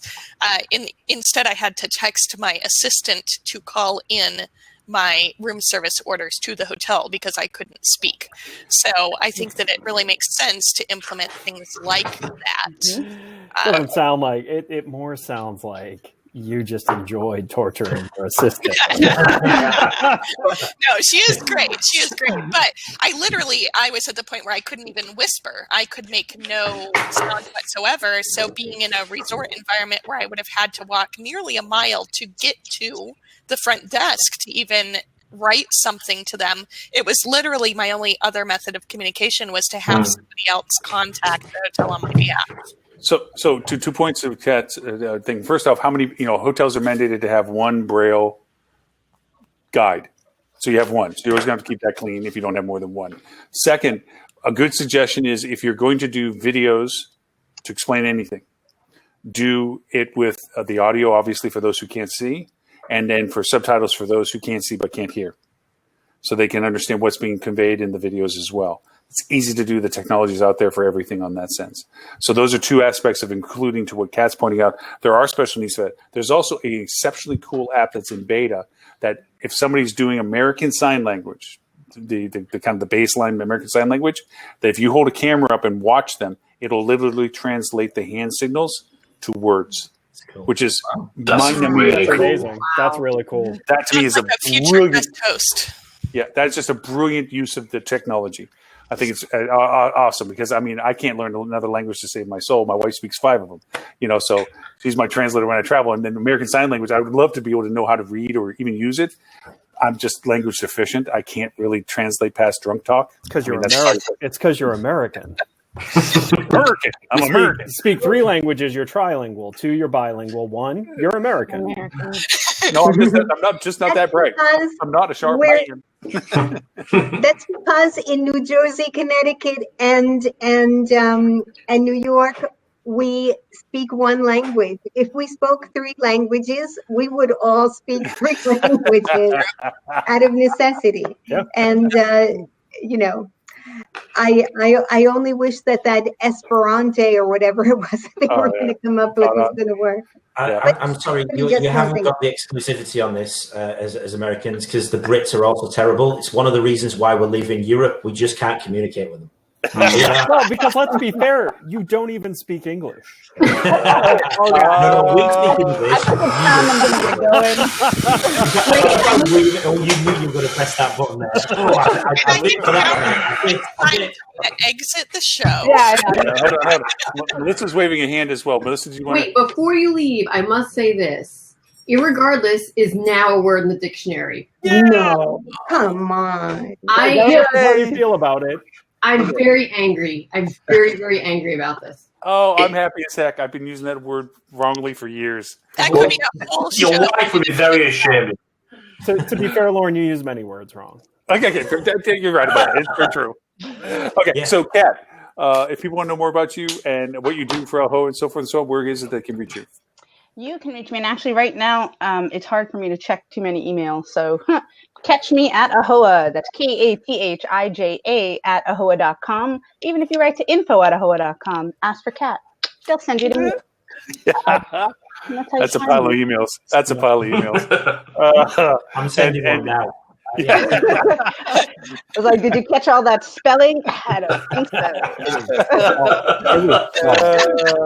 And Lily, where is it they can find you, please? You can find us at tcrmservices.com for excellence in all things day-to-day revenue management, and thinkupenterprises.com for our podcast, as well as all things revenue management, consulting, system audits, and technology RFPs. Nice. Well, to the 2 of you, thank you for classing up the place. Yeah, right. I'm not sure I did that so well this week. No, you really didn't. I was just talking about all here, Lily.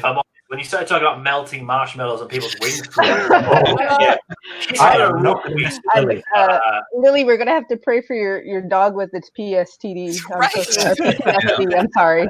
The PSTD is a different thing. So. I know, right? Oh my God. I'm not going that way. I knew what you meant. I'm so confused. It was another happy time. So what were you saying, Ed, about being classy? Right. I'm not the one who said it. Everything was going great until the very last minute, I swear. Oh, the fingers are being pointed Right. now, aren't they? It was. Yeah. Kat, thank you. Lily, thank you. Have a for the time great always. have a great 4th of July. Yeah, have a great weekend. Thanks, everybody. Stay healthy. Say hi to the executive producer for us. Oh yes, yeah, we'll deal with that right now. Yeah, have a happy Saturday. Bye, everybody. Bye, everyone. So, Well, so Tristan, Ben, something that's been bothering me. Why is it 3.6? We need a beer in hand to actually describe that conversation, I think. Yeah. Scholars maintain that the original meaning of the company has been lost to the sands of time. I will lie to you, Ed, and say that it's my best ever kill to death ratio on Call of Duty. Ben's 3, I'm 6. I'm twice the map he is. That's all you need to know. But together we're packing 9. Together, you're slightly above average. I think you'll find it. We're nearly at 10. And we lost Lily. We're not pulling up the yoke here. The plane's burning down into traffic. Okay, so Melissa, save us, help us. So for anything else in comparison to when the survey was taken compared to current circumstances to now we face, do you feel that there's going to be any prognostication as to swing as to? Do you think people's opinions are going to change and they're just waiting for it to act on it because they've been closed down and they're still thinking the same way? Or do you think it's going to make people think their mind as to, whoa, I'm glad I didn't do what I thought I was going to do because look what happened for those who did? So here's one of the questions that we've asked, I think, on every survey is, how soon are you going to travel or how soon are you willing to travel? Within 30 days, 0 to 3 months, blah, blah, blah, blah, blah. And those numbers within the 0 to 3 months have continued to grow in terms of likely, definitely, et cetera. And we saw that again on this survey. But we also saw the more than a year grow. So people that were in the 6 to 12 month category sort of migrated into the more than a year category. So I think we're starting to see what our brains are already knowing. Like, people are just more diverse now. The people who want to go are going to go now. And the people who are unsure are like, I'm waiting this out. I'm not jumping on a plane. I'm not going anywhere. I think that the people who are uncertain are more uncertain now. And the people who just don't give a crap are just going to travel. Yeah. I know that, it's interesting for the first time in our nation's history, I guess to say, that we are being excluded from our options of travel internationally. Where, there's one thing to Ed's point, going to a dangerous country is always you get the now the we're the dangerous country. Yeah, yeah. But now we're the dangerous country, and we can't go to Europe. We can't go to Canada. We can't go to Japan, South Korea, Australia. You can go to Mexico. Everybody can go to Mexico. Tequila kills everything, don't you know? But it's different in that sense. And do you think there's any idea of asking? Do you ask anything about how they're going to travel? Drive versus fly versus maybe now incorporating RV or camping or. And I bring this up only because it came up in the news recently. A lot of corporate apartments are coming to market for long-term Airbnb-esque stays, where if you want to go somewhere and go and stay and feel safe that you can control your environment by cooking and so forth, a lot of these corporate apartments that have been out there for corporate travel that aren't being used, not to lose them, the companies are now renting them. Yeah. You can't, that's not a cause and effect type thing. That's them repurposing their own business model to what will work. And this is something we need to be cautious of when we see changes in behavior. Is it the consumer that thought of it, or was it the business being creative? And really, I don't think you can get an answer to that, right? In one hand, yes, a corporate apartment has, attractive aspects to it, but the amount of education you would need to make that mass appeal is substantial, right? So they're just looking for pockets, just like you've done for your clients, Lauren. You're looking for the pockets of people that you can speak to, and you're dropping that message to that audience to attract them to you. Do I think that's long term? I mean, I don't think you're going to see corporate apartment companies switch to leisure travel, because usually corporate apartments are in areas that are not necessarily like strong leisure markets to begin with. You know, and then, and again, that's speaking to corporate markets. Like, you look at companies like Domio, who are setting up, you know, basically apartment communities to be hotels. You know, those are in leisure markets. They're driven to leisure traveler. They're trying to give the best of both worlds of a vacation rental type stay with hotel type professionalism and services. You know, I think you're going to see more of those, but not because of what's going on as far as COVID goes. It's the overbuilding of apartment communities. Right. You know, everywhere here, apartment communities are shooting up at breakneck speed. Yeah, and there's going to be a need for a model like a Domio. So, but I don't think that's a COVID related. I think that's just, you know, enterprising business trying to find a way to make the best they can with the lemons that they were given. And we do get some write-in. I can't remember what questions it was where it would suit this answer, but we do have a lot of people who write in, you know, campgrounds, or I have an RV or something like that. But in my humble opinion, I don't know how much that's going to change. Like, I think if you're a camper, you're a camper. If you're not a camper, I'm not going out to stay with the bugs. I'm just not. It's not going to change COVID or not. I need it plumbing. Could you be a glamper? It's still bugs. There's still bugs. Not doing it. Key element bugs. Melissa, going back to the fuel survey, I always really like, and much credit goes to you guys for doing this, is the word cloud in question 14.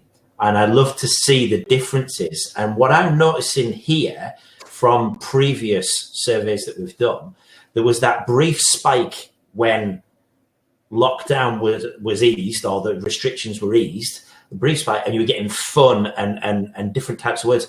I'm not seeing a great deal this time. It's gone really back ultra safe as well. I agree.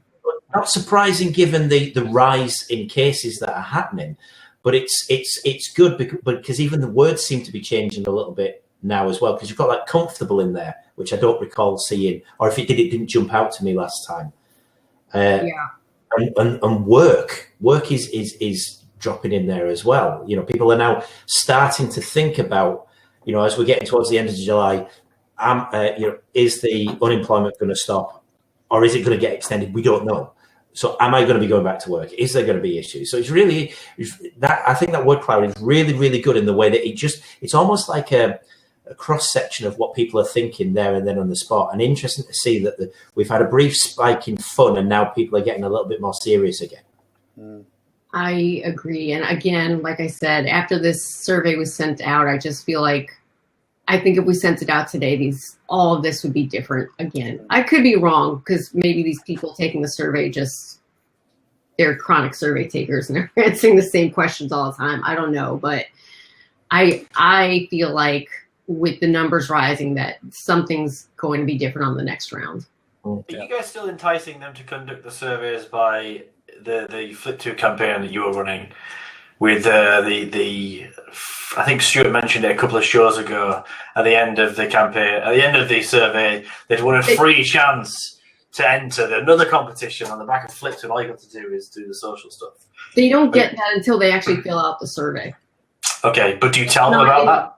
I think it's still on the completion page, I think. No, actually, you guys closed entries earlier this week, and you're getting ready to move into your wrap up mode. Glad you know. To close out the most successful campaign ever thrown on the Flip 2 platform.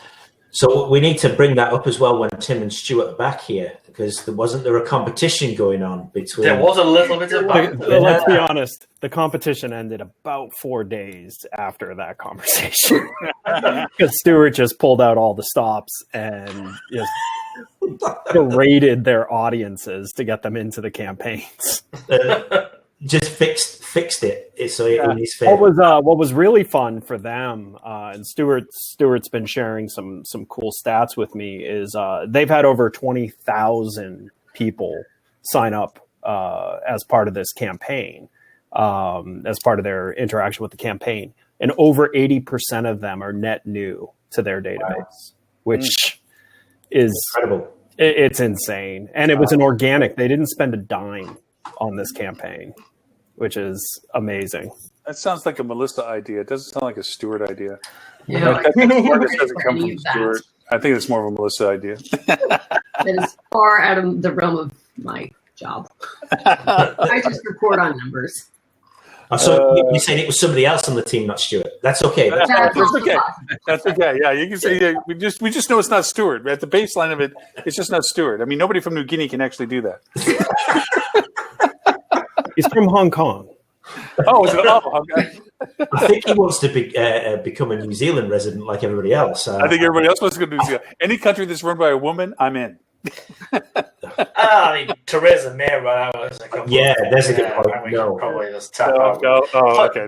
Didn't the UK ruin New Zealand recently? Didn't they report no cases? And then two Brits went over there for a family funeral and just coughing and touching everything. They went from 0 cases to Britain.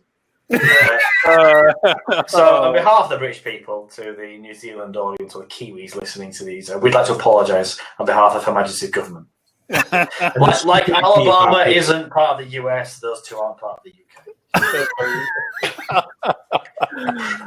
This was such a high quality show today, despite all of our attempts to make it educational. To sabotage it. Yeah. Well, I do want to talk about at least one other question before we run out of time. Let's hear it. Oh, that's fine. Because it's new to this round of the survey. So it is question number 12 if anybody's actually looking at the survey right now. Mm-hmm. And so we asked how likely people are to use different types of amenities. Mostly different types of water amenities, but then we also asked about the gym and a gaming arcade, the business center, and the spa. And outdoor pool was by far the most likely thing to be used. And again, remember when we're asking this question, seasonality is going to have maybe a little bit of impact on these answers. So we had 44% said that they would definitely use an outdoor pool. That didn't surprise me. What did surprise me is the differential between the outdoor pool and the indoor pool. And I would love to hear somebody else's more scientific mind than mine about why there are only 26% that would say that they would definitely use an indoor pool. Now, you're sitting with the same group of people, with the same chlorine, with the same chairs, but indoor versus outdoor in people's minds makes a difference. The sun, UV. Yeah, UV was allegedly, because we can't trust anything that anybody says about coronavirus anymore, but allegedly UV kills coronavirus. So but also, to be fair, indoor pools are gross. And you feel it as soon as you walk in the room, and it's humid and just reeks of chlorine. Seems like mold and stuff. You just think there's mold somewhere. Yeah, there's definitely mold in indoor pools. Yeah. But how many people said gym? About that? What's that? Anybody? Less than 6% definitely on the gym. And about 4% of them are lying. Yeah, because probably. Because when my wife asked me, did I work out when I was traveling? Oh, yes. Definitely, 100%. Lots of hugs. But what I also thought was interesting is so we're at 44% for an outdoor pool said definitely. 31% said definitely for a lazy river. Yeah. So now you're touching a tube that has not been maybe cleaned. I don't know at this point what hotels are doing. So 31% said lazy river, but only 16% definitely on a water slide. Huh. I think the thing you've got as well is if you're going into a swimming pool in any case, you're taking your life into your own hands whether you're going to catch something or not. So, coronavirus is just one of many things that you could potentially catch in a body of water that's had God knows how many people in it and kids and also. And I'll stop there. I agree. So, and speaking of kids, so this was one question since the respondents do tend to lean to an older demographic of this survey. I did specifically break this out to see the differential for households with children because I'm thinking older people are not likely to get on a water slide anyway.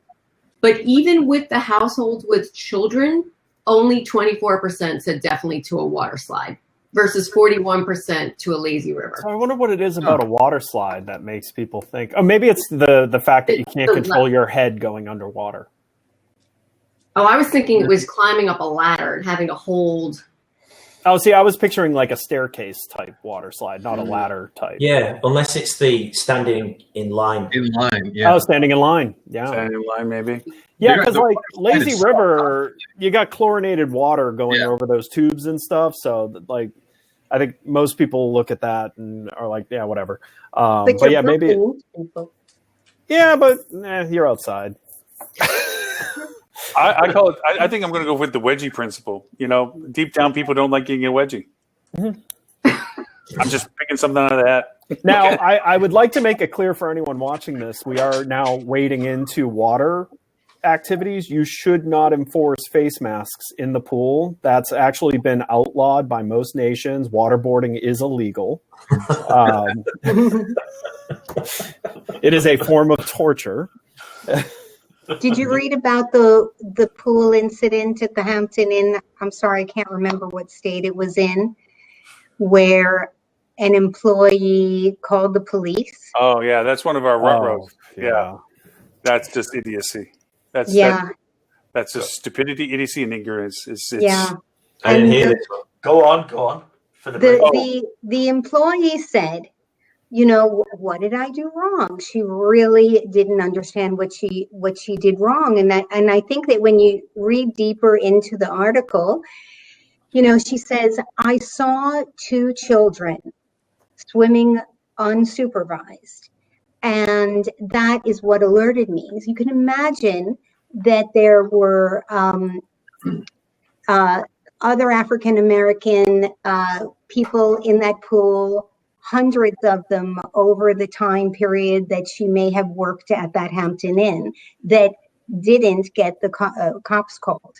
But because of that situation, she was, it kind of sent up flags. But what she should have done, instead of just, let me call the police and see why these people, I don't know if they're guests in the hotel, she should have gone up to the kids and said, hey kids, are you enjoying the pool? How's everything?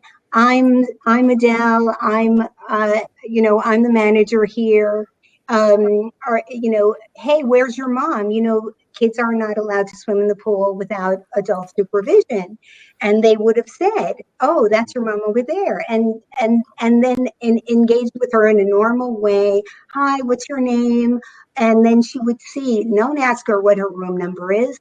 And she would see, that's a guest in our hotel, and everything would have been completely different. Normal. And so I don't think that this was a person that was necessarily calling the police every time she saw a Black person in the pool. That doesn't make that's just not logical.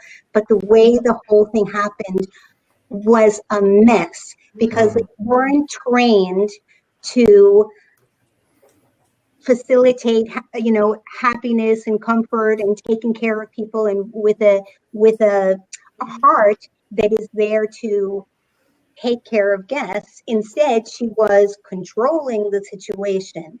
And whenever you put your employees in a situation where they think their job is guard the company, control the situation, instead of empowering good things to happen, things go wrong. Yeah, I mean, I agree. The answer should have been go to the kids, ask them where their adult is, and remedy the situation that way. In a nice, gracious way. Right. Because that's where your heart should be living. Yep. You're really smart, Adele. You're really smart. True. But I mean, that's what Adele's been successful at, is that you humanize the relationship. Right. And I mean, let's also be honest too. Why the heck would you call police anyway? Exactly. I was just because the police shouldn't be called to handle kids like that. Well, it kind of goes to, this must be the same family of the 2 people that stood outside their house with their finger on the trigger of the gun, pointing at innocent people. who are part of legal ethics committees, I think, in their state or in their yes. county. Not like they should know better, right? That was mad. That is honestly the kind of sensational reporting that we, and I speak for the rest of the world here, see on the news and think, God, I'm glad I've got a red passport. I really am. It's like just marching past someone's house and a guy comes out like Rambo, like a 90-year-old Rambo. And his wife carrying a handgun, just pointing it around willy-nilly at people. You know what it reminded me of? It reminded me of the couple in Ozark that grow poppies on their farm. Yeah. And it's okay, mate. They can't leave their country right now. We're safe for a while. Right, for now. Just for a few weeks and months. You know who we're sending over as soon as that door opens? We're going to send some friends over. Yeah. Say hello to my little friend. I do think that the case that you were talking about there, Adele, I think there's one huge thing that seems to be lacking in a lot of this, and it's a big, healthy dose of common sense. Right. You know, and whether that's an operational thing, whether employees don't feel empowered to be able to use or make those type of decisions, there must be something in the way that the whole situation is set up that a normal person, and I'm not saying that the lady there was abnormal, and just a normal response would be, you have an escalation of processes, and usually to get to the process of calling the police, it's quite high up the list before you're having to call them. Like threat of safety, which an 11-year-old and a 7-year-old are not a threat to safety. I'm sorry. In no book is an 11-year-old and a 7-year-old a threat to safety. And you go to the kids. Where's your parents? Where's your guardians? However you want to put it. Where's the adult making sure you don't die in my pool? Right. And that would have solved it, But to Lily's point earlier on, everybody's at a fray point. But it goes back to training as well and education. And training isn't about about learning process 1 to process 2 to process 3. It's about understanding why there's a process. Why do we escalate a conversation and not start at the top like she just did? Why is it that we try to evaluate the situation rather than make a decision as to what the situation is and act on our interpretation of it without all the facts? It's a learning process of the value of the process, not just knowing step 1 goes ahead of step 2, step 3, and so forth. And that's where this breaks down a lot, is you're not creating the humanization of, would you want to be treated the way you just got treated? Would you like to all of a sudden see the police show up and you don't know why you're talking to the police, only to find out that somebody misinterpreted what you were doing? And you're a child. You shouldn't call the police on children. Right. Yeah. I think it's clearly one of two things, or a mixture of both, in that the lack of training that we've already mentioned, that is abundantly clear, but also probably a poor recruitment policy as well. There's some people that are built for customer services, and there's other people that they can do all right, but they're never really going to be, they're just not that type of person. They've not got the traits, and that's not a bad thing, because they're going to be absolutely exceptional at other things, like probably being a police officer. And I didn't see how old the person was who was the employee, but I mean, it almost feels like they had to have been young, because even anyone with any experience, you'd look at that and go, what's the end game of calling the police, right? What are you doing?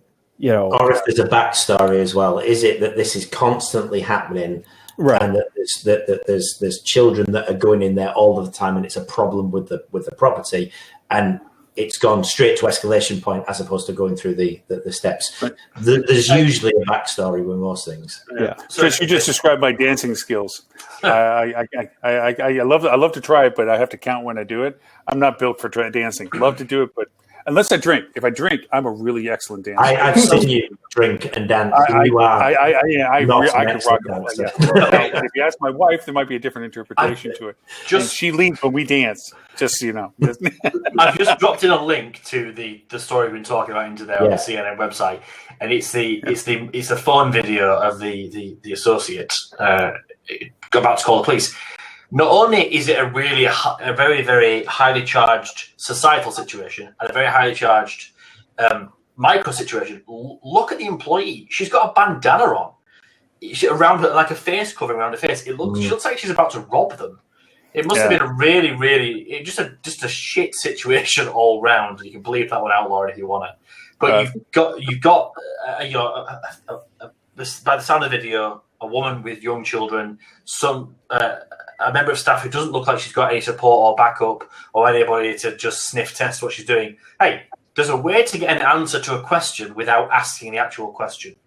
Instead of saying, "Do you have a room here?"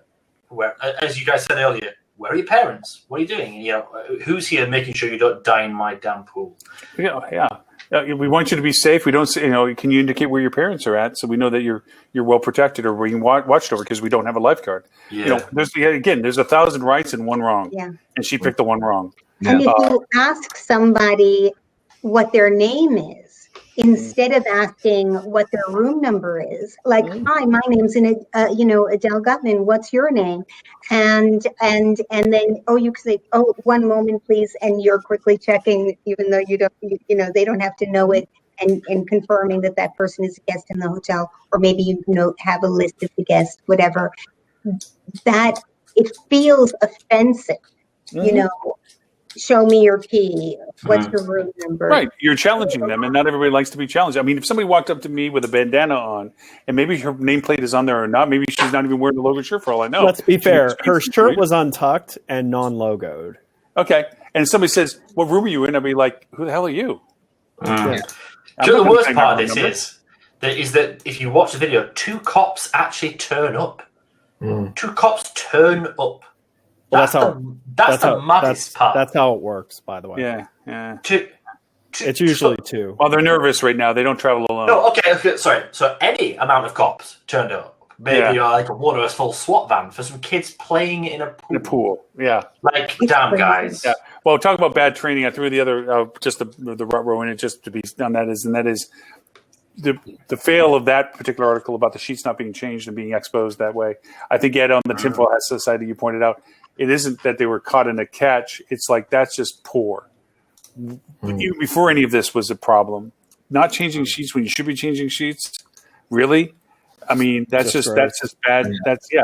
That's being sloppy. I mean, it goes back to the same things where people discovered that they were wiping the toilet down. They used the same rag to wipe the glasses and put them back. No. That's just slop. I'm wondering when they spray that, if it gets through down to the pillow itself or to the, whatever was underneath. And I'm just wondering, No, there's actually new pillows out. There's new pillows and mattress covers that are barrier shields. So if we're going to keep talking about this, I'm going to have to do this. Biofilm. Yeah, where the pillows themselves, you can do the spray and it hits the surface of it for the biofilm, but it doesn't penetrate the pillow to be worried about. So, yeah. I don't know if that's a good answer. Well, it's supposed to be more preventative. I mean, I would like my pillows to be not gross. Well, it cleans the surface at the surface that anything that's contacted, supposedly. But inside the pillow could be germs waiting to be expelled when I push on it.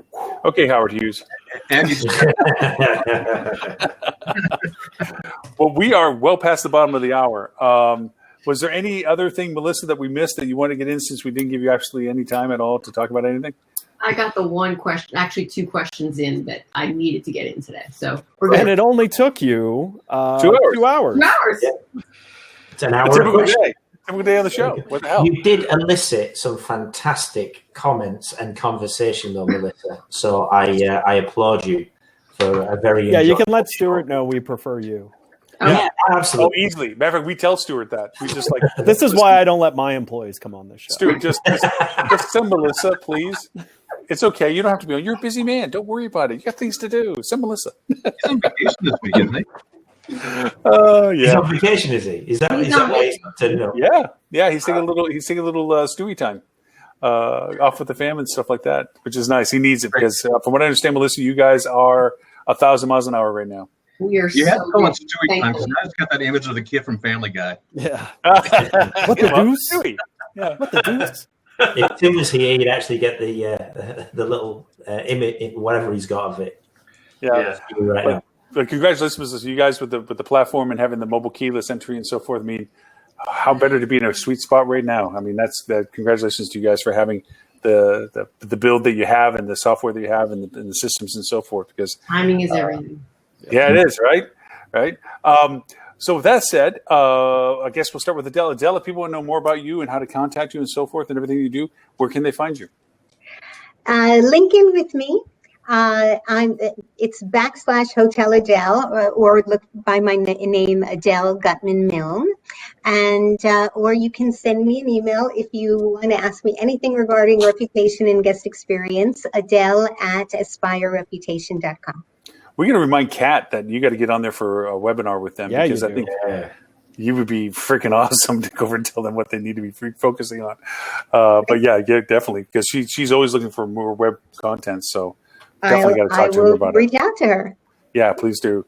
Mr. Dean, the new creative genius to MetaSearch, the guru of all things MetaSearch.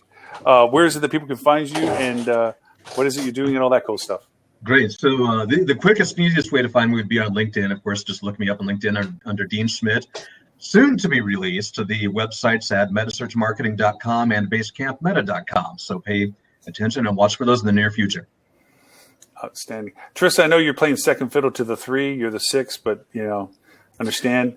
I gave Ben grief when he first came on because he hadn't been showing up for the past couple weeks. I thought it was because he missed one show, Greg. Okay. The same show that you just It made such an impact to me. Yeah, I but was to be fair, Ben, you've been present, but not quite here. One show, guys. One show. How quickly you I'm with you, buddy, because Lauren didn't turn up for the same show. He turned up, he was lying down. So shut your damn mouth. Lauren came out of surgery and fell and still made the show. I mean, now you're just making excuses up for why he's leaving. I mean, come on. Yeah, and I had to paddle uphill in the middle of winter on a frozen lake without a paddle. Without a paddle, just my bare hands, crawled. So, Chris, if people want to know more about you and 3 and 6, they probably don't find you this, but okay.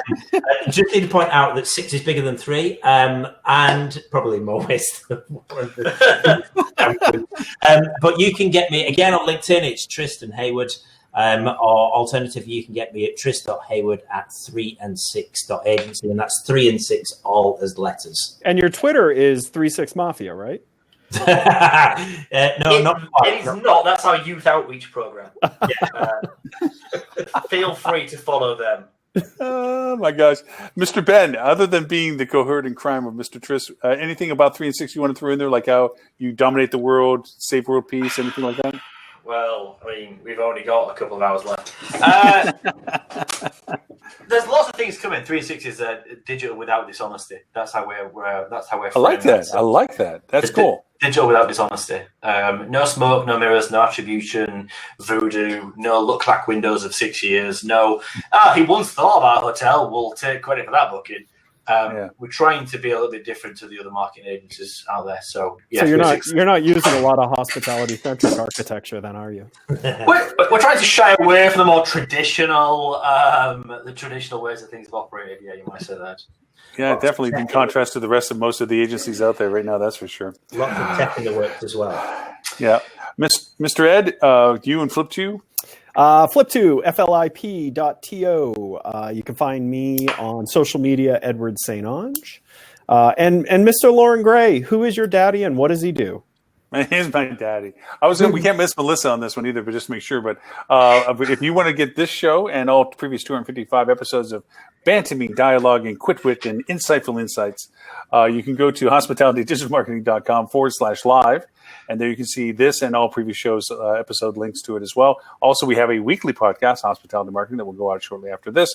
To Lily's point, she has a revenue management one. And to Holly Zoba, she has a sales one. So if you're looking at the categories there are some pretty cool podcasts in each of the silos. But with that, we can't miss Melissa because we do have to tell about Fuel Travel and their award-winning podcast. Award-winning podcast. You can find all things related to fuel, including the podcast, the surveys, all the things, the mobile app and digital key at fueltravel.com. You can find me. I'm on LinkedIn at Melissa Kavanaugh, and that's with a K, no U. And I'm on Twitter at MA Kavanaugh. Outstanding. Everyone, thank you so much for everyone's time. As always, it's a joy. This is my therapy for the week, and I mean that beyond the physical therapy that I'm getting, which is personal torture. I found out, but this is my mental therapy for the week. Being able to talk and learn from everybody. So, thank you all very much. We look forward to joining everyone next week, Friday, 11:30 a.m. Eastern, for episode number 257. I believe we might try to have an F&B person on with us, the executive chef of the Westin out of Denver. As to what they're doing, how they're doing, and what changes in their world has happened. So we might have some good F&B injection. How they make souffles out there. Or how they make souffles out there in the high altitude. Right, exactly. There's a question everyone wants to know. Exactly. Inquiring minds want to know. So with that, thank you, everyone, and we look forward to next Friday. And Melissa, thank you for bringing the data, and look forward to the next iteration and so forth. Yeah. We ran out of time for Stuart today. Sorry, Stuart, we couldn't have you join the show, but maybe next time. Maybe not. Maybe not. Or maybe not. Maybe not. We do. People from New Guinea always kind of take over the show, so we don't know if we want to come pop in on that. Guys, I'm back. Did you all miss me? Sounds just like him. Oh my gosh! We love you, Steve. All right. Thank you, everyone. We'll see everyone next week. Happy 4th of July. Happy Saturday, as it's going to be for us. There you go. Happy Saturday. Bye, guys. Bye, everyone. Bye.